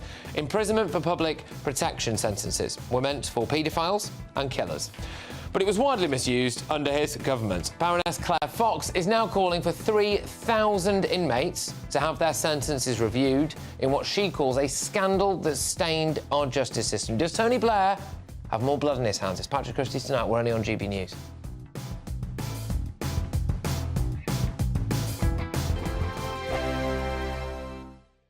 Mark Dolan tonight. Weekends from 9 p.m. I've personally been very torn on whether Prince Harry should have full police protection when he's in the United Kingdom. On the one hand, why should taxpayers fork out for somebody that's left the country and the institution? He is no longer a working, serving royal. But I don't think it matters. He is one of the most famous men in the world, and whether he's a royal or not, he is an ambassador for this country. And he still does good. Charitable causes, the Invictus Games, and he is still a nice and charming guy with a heart. And whilst he has left the royal family and departed these shores, he was and remains the son of King Charles. That is a biological fact. Well, let's hope so. And it wasn't his choice to be born into royalty. It wasn't his choice to be the son of the king. And for that reason, I think he should have equal police protection to his brother William when he is in this country. He couldn't be a more high-profile figure, and unfortunately, like all the royals, Harry will be a target for some very bad people. I fear that if, God forbid, anything happened to him or his family, the authorities would have blood on their hands. So, it's not often that I back Prince Harry, but on this one, he has my support. Look what happened to his poor mum, killed in a Paris tunnel in the 1990s with an allegedly drunk chauffeur. A top royal security insider recently told me that Diana would still be with us today if she had had top royal protection at that time. So let's not make the same mistake twice. Prince Harry needs full protection and the best we've got. Yes, he might be a numpty, but he's our numpty. GB News is the home of free speech. We were created to champion it, and we deliver it day in, day out. Free speech allows us all to explore and debate openly the issues most important to us, our families, and of course, the British people. Having challenging conversations to enlighten each other. Which is why we hear all sides of the argument. We are the People's Channel. We will always stand by the freedom to express yourself. On TV, radio and online. This is GB News, Britain's news channel. I'm Michelle Dewberry, and I'm not here to tell you what to think. I'd much rather hear what you have to say. So, send in your opinions to gbviews@gbnews.com. Keep them clean, and you never know, I might read them out. With my panel here on Jubes & Co, we debate, we get stuck into the issues of the day on a show where all views are welcome, especially yours. GB News, the People's Channel, Britain's news channel. 2024, a battleground year. The year the nation decides. As the parties gear up their campaigns for the next general election. Who will be left standing when the British people make one of the biggest decisions of their lives? Who will rise? And who will fall? Let's find out together. For every moment, the highs, the lows, the twists and turns. We'll be with you for every step of this journey. In 2024, GB News is Britain's election channel.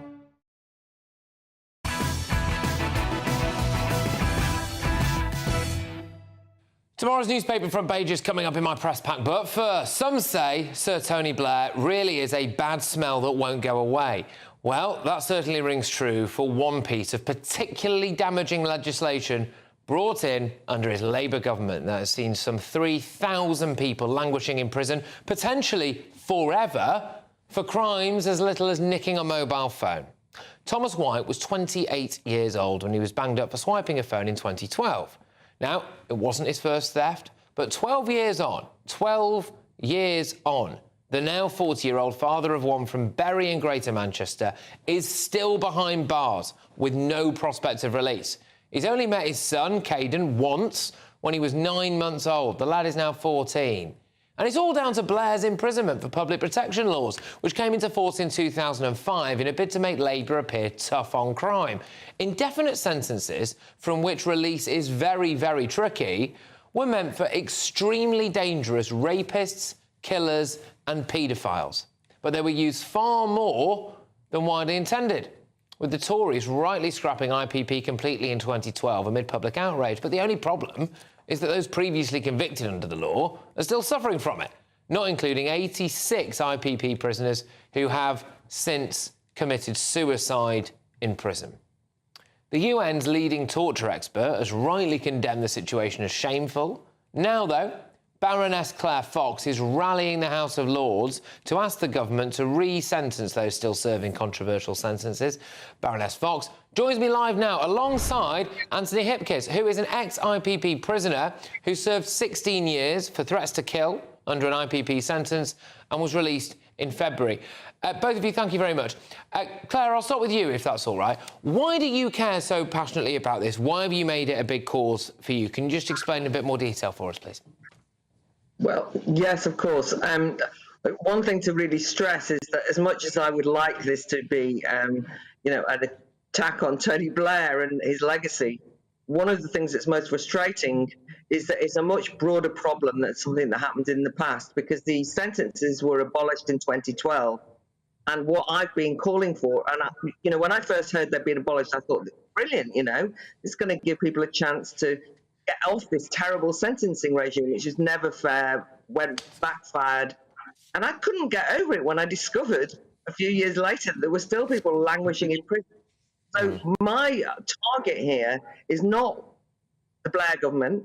Actually, it's also the case that I'm hanging on the coattails of people across the House of Lords from all parties. Daniel Moylan, Lord Moylan, who's often on GB News, people on the Labour side who have made it very clear that they regret what happened. And so we are basically now saying that the government have got to have the courage to resentence. One small bit thing I want to say is the excuse often given by both the Labour front bench and the government is almost like, oh, well, the problem is if we let these 3,000 people go and something awful happens, then the type of people who read the Daily Mail or watch GB News or blame us. And I've always argued, and that was why I had an article in the Daily Mail and why I'm here on GB News, that ordinary working people hate injustice. They do not want to see people banged up forever for minor crimes. No. That's not the basis of what they want public protection. No. I mean, look, the vast majority of people who watch this show want to see serious violent criminals locked up for a very long time. They want to see extremists locked up, terrorists, rapists, paedophiles, all of that stuff. They don't want to see someone who swiped a phone 14 years ago being denied access to his kid, who is now 14 years old. I mean, people don't want that, OK? Anthony, I'll bring you in here. Now, I've been staggered by the amount of people who have, unfortunately, taken their own life behind bars here. You were in custody for 16 years. What was the effect of the potential never release for you on all of this? And what do you think about these sentences? Well, I was nearly number 87 on that list several times because it came to a point 10 years into my sentence. Bearing in mind I was only given a 15-month tariff, that I thought, well, there's no point. I'm not going to get released. I've done all the programmes they've asked me to do, but any little hiccup I had in prison just meant I was getting knockback after knockback, and we're not talking 2 or 3 months, we're talking a year or two before you're then entitled to another parole board. So it just came to a point where I just thought, you know what, like the other 86, there's no point continuing. And I know some of these 86 people that have died, some people are really close friends of mine, and it brought me out to see them go, but I sort of understood why they did what they did, because there's just no hope. And like I said, I attempted suicide 3 times on 3 different occasions, and luckily I failed because I went on to challenge myself and improve myself and become the man I am today. But like 86 of my brothers, and it was all men, unfortunately. There are some female IPPs in prison, but it was all men, was lost to this ridiculous sentence. And I say ridiculous because I'm one of the few people that say advocate for IPPs where pretty much would have been good had they been used the right way. But when you hear people like the guy just said stealing the mobile phone, I had a friend what stole a pack of Christmas, some sweets, and got an 8-month IPP out of someone's pocket. He did nearly 14 years. Sorry, Anthony. Let me just. I've got to emphasise that, Anthony. Yeah. So, sorry, you knew someone who stole some sweets and did 14 years. So the charge was classed as street robbery, which in itself, obviously, sounds like a really violent offence. Which, of course, let's not minimise what he did. He robbed somebody on the streets and put someone in that position. But he ran off with. He went for the wallet and the phone, but he actually ran off with a pack of sweets because he couldn't get nothing. This guy got the 8-month IPP and did 14 years behind bars. This is the system that Blair's left us with, and this is the system that Lord Blunkett's left us with. And you can see it before the lights from me and roll his eyes and tell us that he feels sorry for what he's done. But he's left thousands of families, grieving, and 86 families will never see their partners again. And I know the public will say, OK, then these people have committed crimes on the right. And, personally talking about myself, I needed removed from the streets. I didn't need 16 years. It's a question of proportionality, Anthony, isn't it? I think it's a question of proportionality, and people understand that. Claire, I'll come back to you on this now. Look, we went to Labour for comment on this. They've got no comment on it at the moment. There are also some horrendous stories about people developing significant mental health issues in prison as well, being surrounded in that environment and the kind of stuff that can go on in there. I mean, you must have heard about some of that as well, Claire, presumably. Yeah, and I've done work as the Academy of Ideas. We've got a project that we started, which is Debating Matters Beyond Bars, which was working in prisons, right? So I want to emphasise, Anthony just been so articulate. I'm, brilliant advocate for what he believes. People are caught for a crime, and you get time, and you do the time, and then you come out of prison. That's the way we do it in a British justice system. Can you imagine what it's like? People will say, I was a bad lad, I should be in for a few years, you know what I mean? But then it ends, and then you go out and you try and rebuild your life. This is a sentence that never, ever ends, because you can easily have it extended, as we've heard, for decades. And then even when you're released, you're on the most ridiculously impossible to live to licenses. People are recalled back in. So when you're asking me what we should do, this is as big a scandal as the post office scandal. And as far as I'm concerned, the fact that in a modern democratic society, people are hopeless, where you just tell them that their lives are, that is not the kind of justice system we want. We would criticise any other country that had it. So I think, as somebody said, let's wait for there to be an ITV drama before we do something about this. We need to make it a public issue, and I'm glad that you're covering it, Patrick. It's great. Well, no, thank you for being so vocal about it as well. And look, I just wonder as well, Anthony, we cover a lot of soft justice stories on this show, all right? We have people who've done some unspeakable things, certain members of grooming gangs who've got 2.5 years or something, and Colin Pitchfork's been out and about, I think, all right, he did serve a fair long time, but the fact is he's now back out and about, or was for a little bit anyway. All of these stories, right, about people who've done unspeakable crimes, and presumably people like yourself would have been, or the person who nicked a packet of sweets or swiped a mobile phone will have been sitting in prison watching some of these monsters come and go. Yeah, so one of the things we used to find hard when the IPP was abolished is that guys what was given the same sentence as us, or sometimes worse, would get released before us because they'd be given the sentence we would have been given had we not been given an IPP. So I was watching people what committed, I was banged up at the same time as someone who murdered his boyfriend. He got 13 years due life. He got out before me. That was for a murder. That's for killing an individual. And this individual got out before me. Yes, rehabilitated, but still, and without minimalising my own offence, which obviously I had victims, and I had I had a bigger past before that, and I'd done prison several times. I threatened to kill somebody, and I served 3 years more than a murderer. This is the system we're living in, Patrick. And the system in prison is broken, and it's ridiculously underfunded. OK, go on, Claire. That's why I think there's a mental health problem. and this is what the almost Kafkaesque nature of this sentence is, people actually are in despair. Can you imagine the whole irrationality of that? And also never knowing, you know, whether you'll be let out because you haven't got a sentence like anybody normally in prison. So you can't really rehabilitate. And people develop serious mental ill health. Guess what stops you getting out when you're on an IPP? What the parole board says is they don't want to hear from you if you've got a mental health problem, because that makes you too dangerous to leave the prison.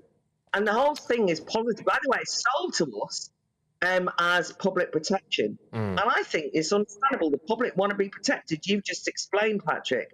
There's a whole range of issues where the police won't do their job. Where if you're having a burglary, you can't get them to come round. So when the government say, which is what they're saying now, so that's why it's not just Labour, the Tory government say, we want to protect you. We're not letting out these dangerous IPP prisoners, even though we abolish the sentence. That then makes people think, oh, well, maybe we won't let them out. And it's actually a con. They're conning the public on this one. Yeah, look, both of you, thank you very, very much. I would like to keep track of this, all right? So I do hope to talk to you both again very, very soon. All right, all the best. Good luck with everything. We approached Tony Blair for comment, but we are yet to hear back. A Ministry of Justice spokesman said this: we have reduced the number of unleashed IPP prisoners by 3/4 since we scrapped the sentence in 2012, with a 12% fall in the last year alone where the parole board deemed prisoners safe to be released. We've also taken decisive action to curtail licence periods and continue to help those still in custody to progress towards release, including improving access to rehabilitation programmes and mental health support. Can I just say, I know that there will probably quite a few people watching this now, shouting at their TV screens, going, well, we don't commit a crime then. Look, I know, all right, I get that, OK, and I am usually very vocal about that. But you do have to look at some of the stories that we cover here. I'll hark back to it again, just quickly. You know, people who've committed absolutely obscene issues with grooming gangs who managed to get 2 years in prison and they're back out and about, all right? And then you compare that to someone who's had 14 years and could serve the rest of his life in prison for swiping a mobile phone. I don't mind going into bat for those people. Baroness Blair Fox and Anthony Hipkiss, thank you very, very much. Coming up, ITV has come under fire for a commissioner allegedly told, commissioner, easy for me to say, allegedly told industry execs that the broadcaster does not want white men as talent. I'll reveal all about that on GB News exclusively shortly. More on what scandal, though, when I have the first of tomorrow's newspaper front pages in my press pack, and hopefully when I come back, I'll remember how to read the auto cue. Welcome to your latest weather update from the Met Office for GB News. Good evening to you. Tomorrow will feel colder for all of us. A bit of a damp start in the south and then a mixture of sunshine and showers. Low pressure is dominating, but it's actually sitting up by Iceland. But these weather fronts draped across the UK. This one in particular is doing a couple of things, bringing cloud and rain, but also introducing the colder air. The rain will trickle southwards through this evening across northwest England and Wales. A fairly soggy evening, and that rain spreading into the Midlands and southwest England by the end of the night. The far southeast staying mostly dry, staying pretty mild here, but colder air is arriving across the north. A chillier start here and very gusty winds through the night and indeed for most of Friday, particularly across northern Scotland, but also into the west coast of Scotland. Blustery showers, some snow over the Highlands. Showers elsewhere for southern Scotland, Northern Ireland. A dull, damp morning across the southeast, and the rain may linger in Kent well into the afternoon. But elsewhere, it will brighten up. We'll see some sunny spells, but it will feel colder. Temperatures only in single figures across the north, maybe 11 or 12 further south, quite a bit chillier than it has been through this week. A cold feeling start to the weekend as well. We may start Saturday dry and bright, but the cloud will bubble up, and expect showers on Saturday. Some heavy downpours, rumbles of thunder, hail showers possible as well. And look at the numbers for Saturday. After being in the teens for most of this week, single digits for many of us, it is going to feel a lot chillier. I'm Michelle Dewberry, and I'm not here to tell you what to think. I'd much rather hear what you have to say. So send in your opinions to gbviews@gbnews.com. Keep them clean, and you never know, I might read them out. With my panel here on Jubes & Co, we debate, we get stuck into the issues of the day on a show where all views are welcome, especially yours. GB News, the People's Channel, Britain's news channel. I'm Andrew Doyle. Join me at 7 o'clock every Sunday night for Free Speech Nation, the show where I tackle the week's biggest stories in politics and current affairs with the help of my 2 comedian panellists and a variety of special guests. Free Speech Nation, Sunday nights from 7 on GB News, the People's Channel, Britain's news channel. Your weekend starts here with Friday Night Live with me, Mark Dolan, 8 till 9 on GB News. Big stories, big guests and big laughs as we get you ready for a cracking weekend. That's Friday Night Live with Mark Dolan. Fridays 8 till 9 on GB News. Bring your own drinks. The admission's free. Every Sunday from 11, join Michael Portillo. There will be topical discussion, looking at the week before and the week to come. So kick back and relax at 11 a.m. on Sundays on GB News with me, Michael Portillo. GB News, the People's Channel, Britain's news channel.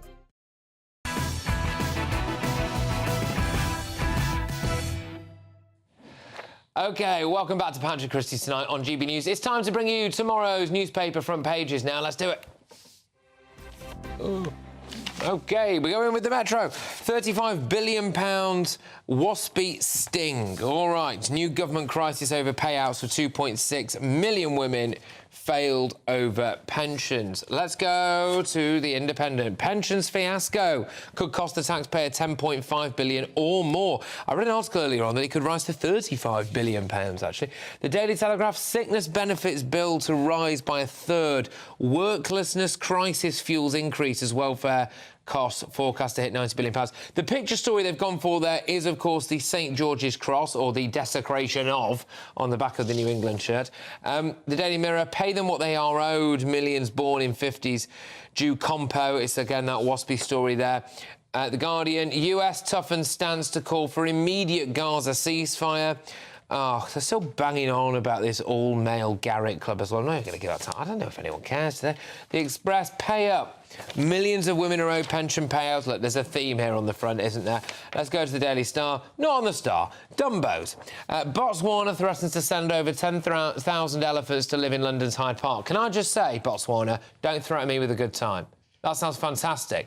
10,000 elephants in Hyde Park. I'd say that every day of the week. I'd be there now. I would quit my job and I would go and spend all my time with elephants in Hyde Park if Botswana decided to send 10,000 of them. But anyway, here I'm joined now by my panel. I've got the wonderful Daily Telegraph columnist Alison Pearson, founding chairman of Global Britain UK, Aman Bagal, and Matthew Larzer, the former Labour Party advisor. Right now, look, we are actually going to go in with a story that isn't on any front pages. Why not? Because it's just landed and it's a GB News exclusive.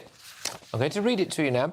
ITV editor sparks fury for saying we don't want white men. It's a major exclusive from GB News reporter Charlie Peters.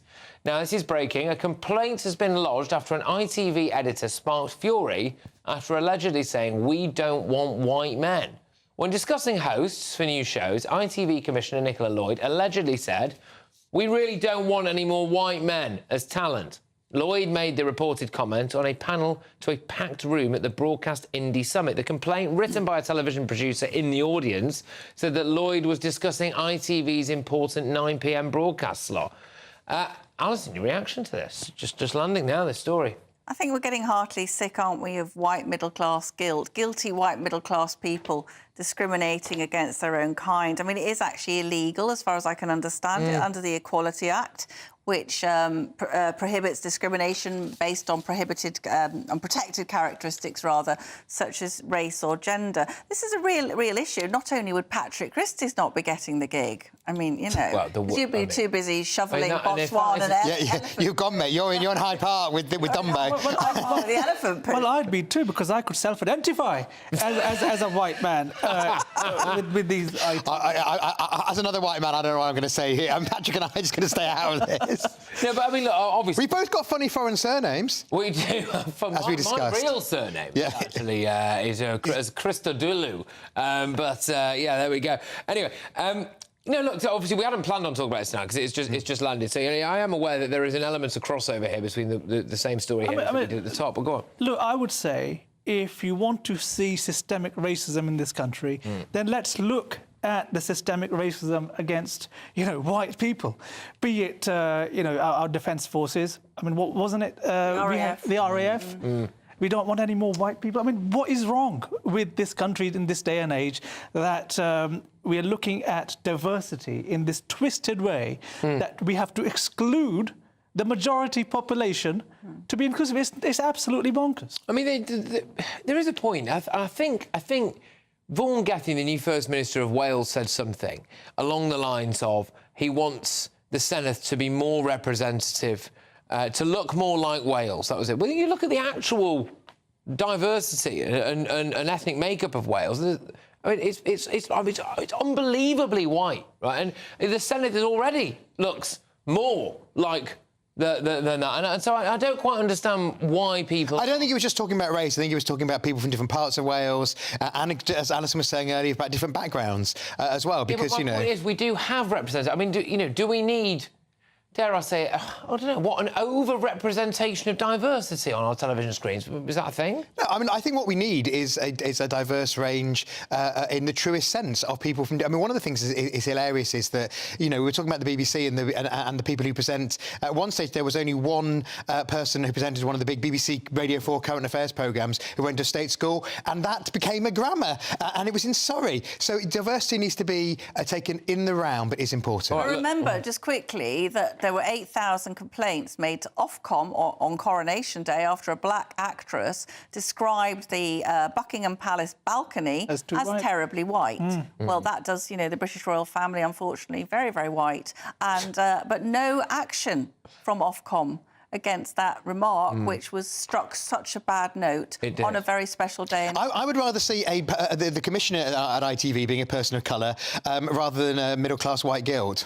Yeah, I mean, I find it quite astonishing. Anyway, look, an ITV spokesperson said the panel discussion included ways to pitch new ideas and ways to further diversify content and talent offerings. We are proud to be an equal opportunities employer. We encourage diversity through the business. ITV commits to maintaining and building on our DEI success. They've doubled down, seeking out more diverse ideas, production companies and talent. We will continue to collaborate across the industry. We aim to create and showcase content by, with and for everyone.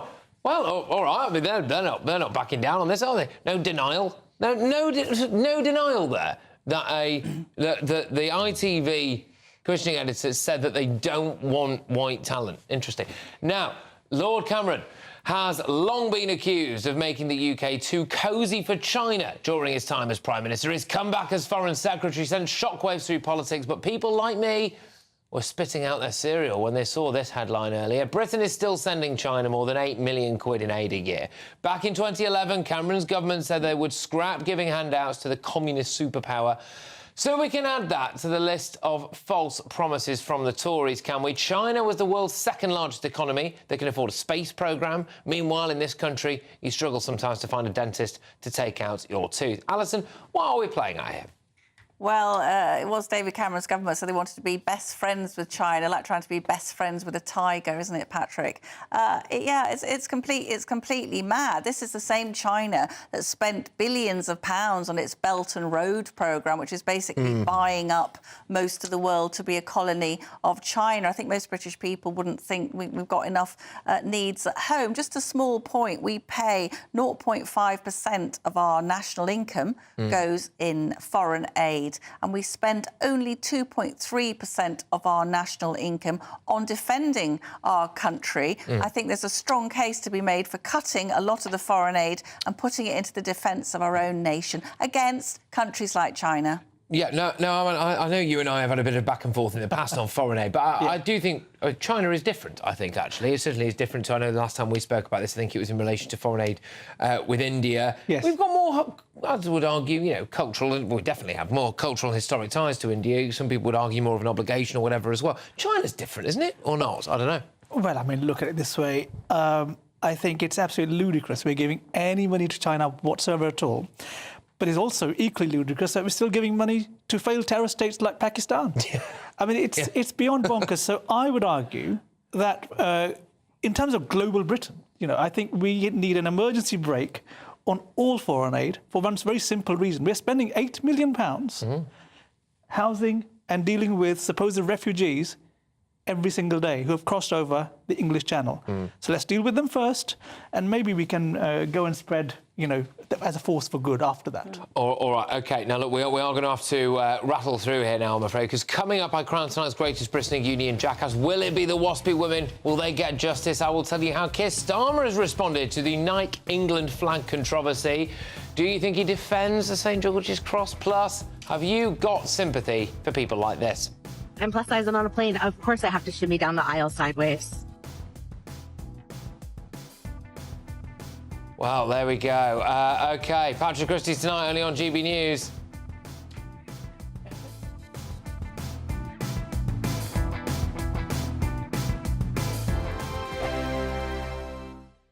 Dubes & Co. Weekdays from 6 p.m.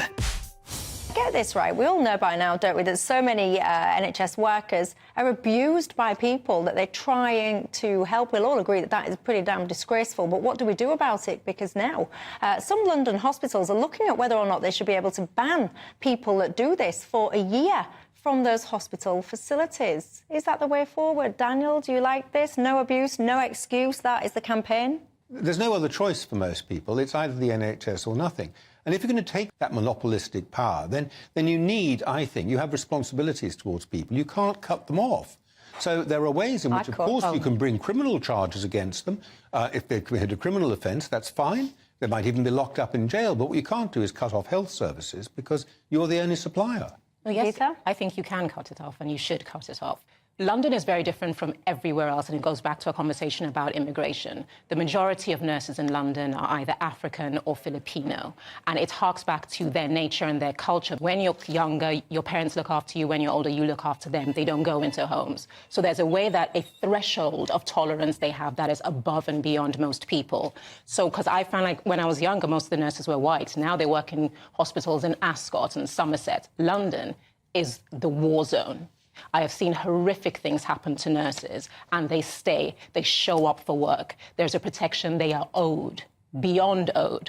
And if you abuse something that's offered to you as a part of your citizenship, there should be a penalty for that. For the same reason, you're obliged to use it. There's no offer involved in the NHS. But it is, no, but there is an offer, because at the end of the day, like you earn it, you figure out how to get money and go private. So just because you've created something that gives you no, it's easy. If it's that's easy, an impossible solution. They've created something that's kind and easy and beneficial to all, indeed. But it's a good thing for all. Do not abuse it. That simply.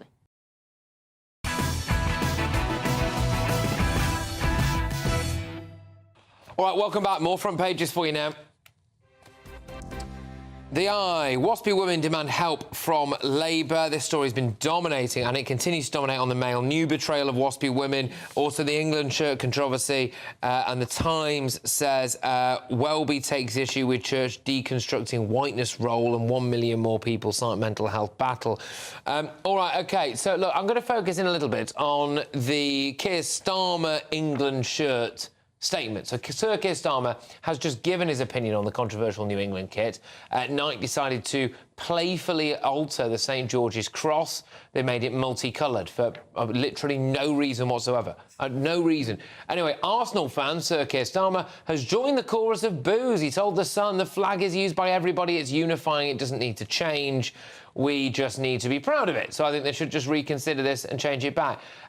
Matthew, I mean, obviously this guy would say anything for votes, wouldn't he? But has he got a point here? Not at all. It's spot on, and it's what he believes. He's genuinely a football fan, genuinely goes to the Arsenal, unlike some politicians who may slightly up the dodgy football. I think it was one of them who had got the England shirt out and it still had the creases on in the England match. I think it was Priti Patel. Yeah. But anyway, so spot on, and he's absolutely rightly speaking up about this, because the flag is not the property of one side of politics. We should all unite around it, whatever our politics. I could actually understand it a lot more if they turned it into something like the Pride flag. Yeah, it's just a random selection of colours. Still, you know, disagree with it, but at least there's a point to it. They've literally just messed with our flag. They have indeed. I mean, look, the cross of St George is your flag, it's my flag, it's our flag. It's flag of all people who are proud to call England home.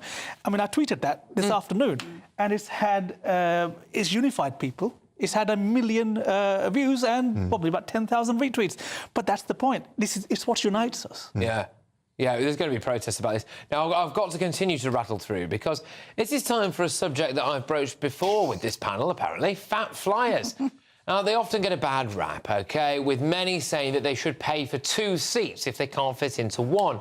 But are they just misunderstood? Here is TikToker Curvy Chronicles documenting the experience of plus-size jet-setters. Plus size and on a plane. Of course I can't fit the tray table down. I'm plus size and on a plane. Of course I have to shimmy down the aisle sideways. There she goes. I'm plus size and on a plane. Of course I need a seatbelt extender. Right. OK, so she's calling for hashtag fat acceptance. Now, it doesn't matter who I go to next, they're always going to think this is linked to them. So I promise you, this is for no particular reason whatsoever. Alison, what do you reckon to this? Well, yes, I think, does she want them to build a bigger plane, especially for her? I mean, everybody knows those, you know, the gap between yourself and the tray table is very, very squashed anyway, isn't it? But she could just, I mean, she could just lose a bit of weight. Or not put the tray table down. But what's interesting, Patrick, is that what might be seen as a source for shame, or maybe I should alter myself, change my behaviour to fit in, is now seen to go on the offensive against the airline. That's the difference. It's quite an amazing change. You know, most people would think, oh, I'm a bit embarrassed about this, rather than flaunting it, don't you think? All right, look, very, very quickly, a lad's holiday to Spain went wrong before it even begun, as they were denied entry into the country. But this is who is to blame, apparently. Watch. So we've all been denied entry into Spain because we don't have the right documents. Oops, sorry, mate, sorry. And we're all walking back into Gibraltar now. So there we go. No dinner in Spain for us. Thank you, Brexit. Nigel Farage. You got the wrong documents, mate. You don't get into a nightclub without your ID. You can't just wander into Spain. It's not Nigel's fault. Time for Greatest Britain Union Jackass. Alison, who's your greatest Britain? It's the waspy women born in the 1950s who were not told about changes to their pension age, so they were often left in terrible poverty, now being told that they should have compensation, but the government doesn't want to be compensating anybody else. Lovely. Posthumous one for me. I must say, greatest Britain this week, Lord Balfour. For one very simple reason, that he was attacked by these metropolitan liberal elite. All right, good. And mine's Alan Bennett, the national treasure, the writer for Showing Age is Just a Number, as he pens his first original screenplay for 40 years at the age of 89. I can't wait to see the finished product. Alan Bennett, good. But it's the waspy women. They're our greatest Britain tonight. There we go. OK, who is your Union Jackass, Alison? It's the Conservatives and Rishi Sunak. On the 4th anniversary... Could be anything. But on the 4th anniversary of lockdown, they're actually boasting that Sunak saved 14 million jobs with his furlough scheme. No mention of catastrophic effect on the economy, child mental health, absolute shambles. He should be saying sorry. All right, go on, man. Oh, the Union Jackass of the week, I think the BBC's #1 lefty activist, Nihal Artanaike. All right, OK. And it was going to be Lloyd's Bank who kept me on the phone so long and he didn't make it tonight, but it's actually Owen Jones for putting his own brand value ahead. And I don't hate anybody. Ahead of electing a Labour government, which working people need. All right, the winner is Nihal. There we go. So that's the usual. So can I just say a massive thank you to everyone? Thank you. Great show. Headliners next. I will see you at 9 p.m. tomorrow. Take it easy. A brighter outlook with Box Solar, sponsors of weather on GB News. Welcome to your latest weather update from the Met Office for GB News. Good evening to you. Tomorrow will feel colder for all of us. A bit of a damp start in the south and then a mixture of sunshine and showers. Low pressure is dominating, but it's actually sitting up by Iceland. But these weather fronts draped across the UK. This one in particular is doing a couple of things, bringing cloud and rain, but also introducing the colder air. The rain will trickle southwards through this evening across northwest England and Wales. A fairly soggy evening, and that rain spreading into the Midlands and southwest England by the end of the night. The far southeast staying mostly dry, staying pretty mild here, but colder air is arriving across the north. A chillier start here and very gusty winds through the night and indeed for most of Friday, particularly across northern Scotland, but also into the west coast of Scotland. Blustery showers, some snow over the Highlands. Showers elsewhere for southern Scotland, Northern Ireland. A dull, damp morning across the southeast, and the rain may linger in Kent well into the afternoon. But elsewhere, it will brighten up. We'll see some sunny spells, but it will feel colder. Temperatures only in single figures across the north, maybe 11 or 12 further south, quite a bit chillier than it has been through this week. A cold feeling start to the weekend as well. We may start Saturday dry and bright, but the cloud will bubble up, and expect showers on Saturday. Some heavy downpours, rumbles of thunder, hail showers possible as well. And look at the numbers for Saturday. After being in the teens for most of this week, single digits for many of us, it is going to feel a lot chillier. That warm feeling inside from Boxed Boilers, sponsors of weather on GB News.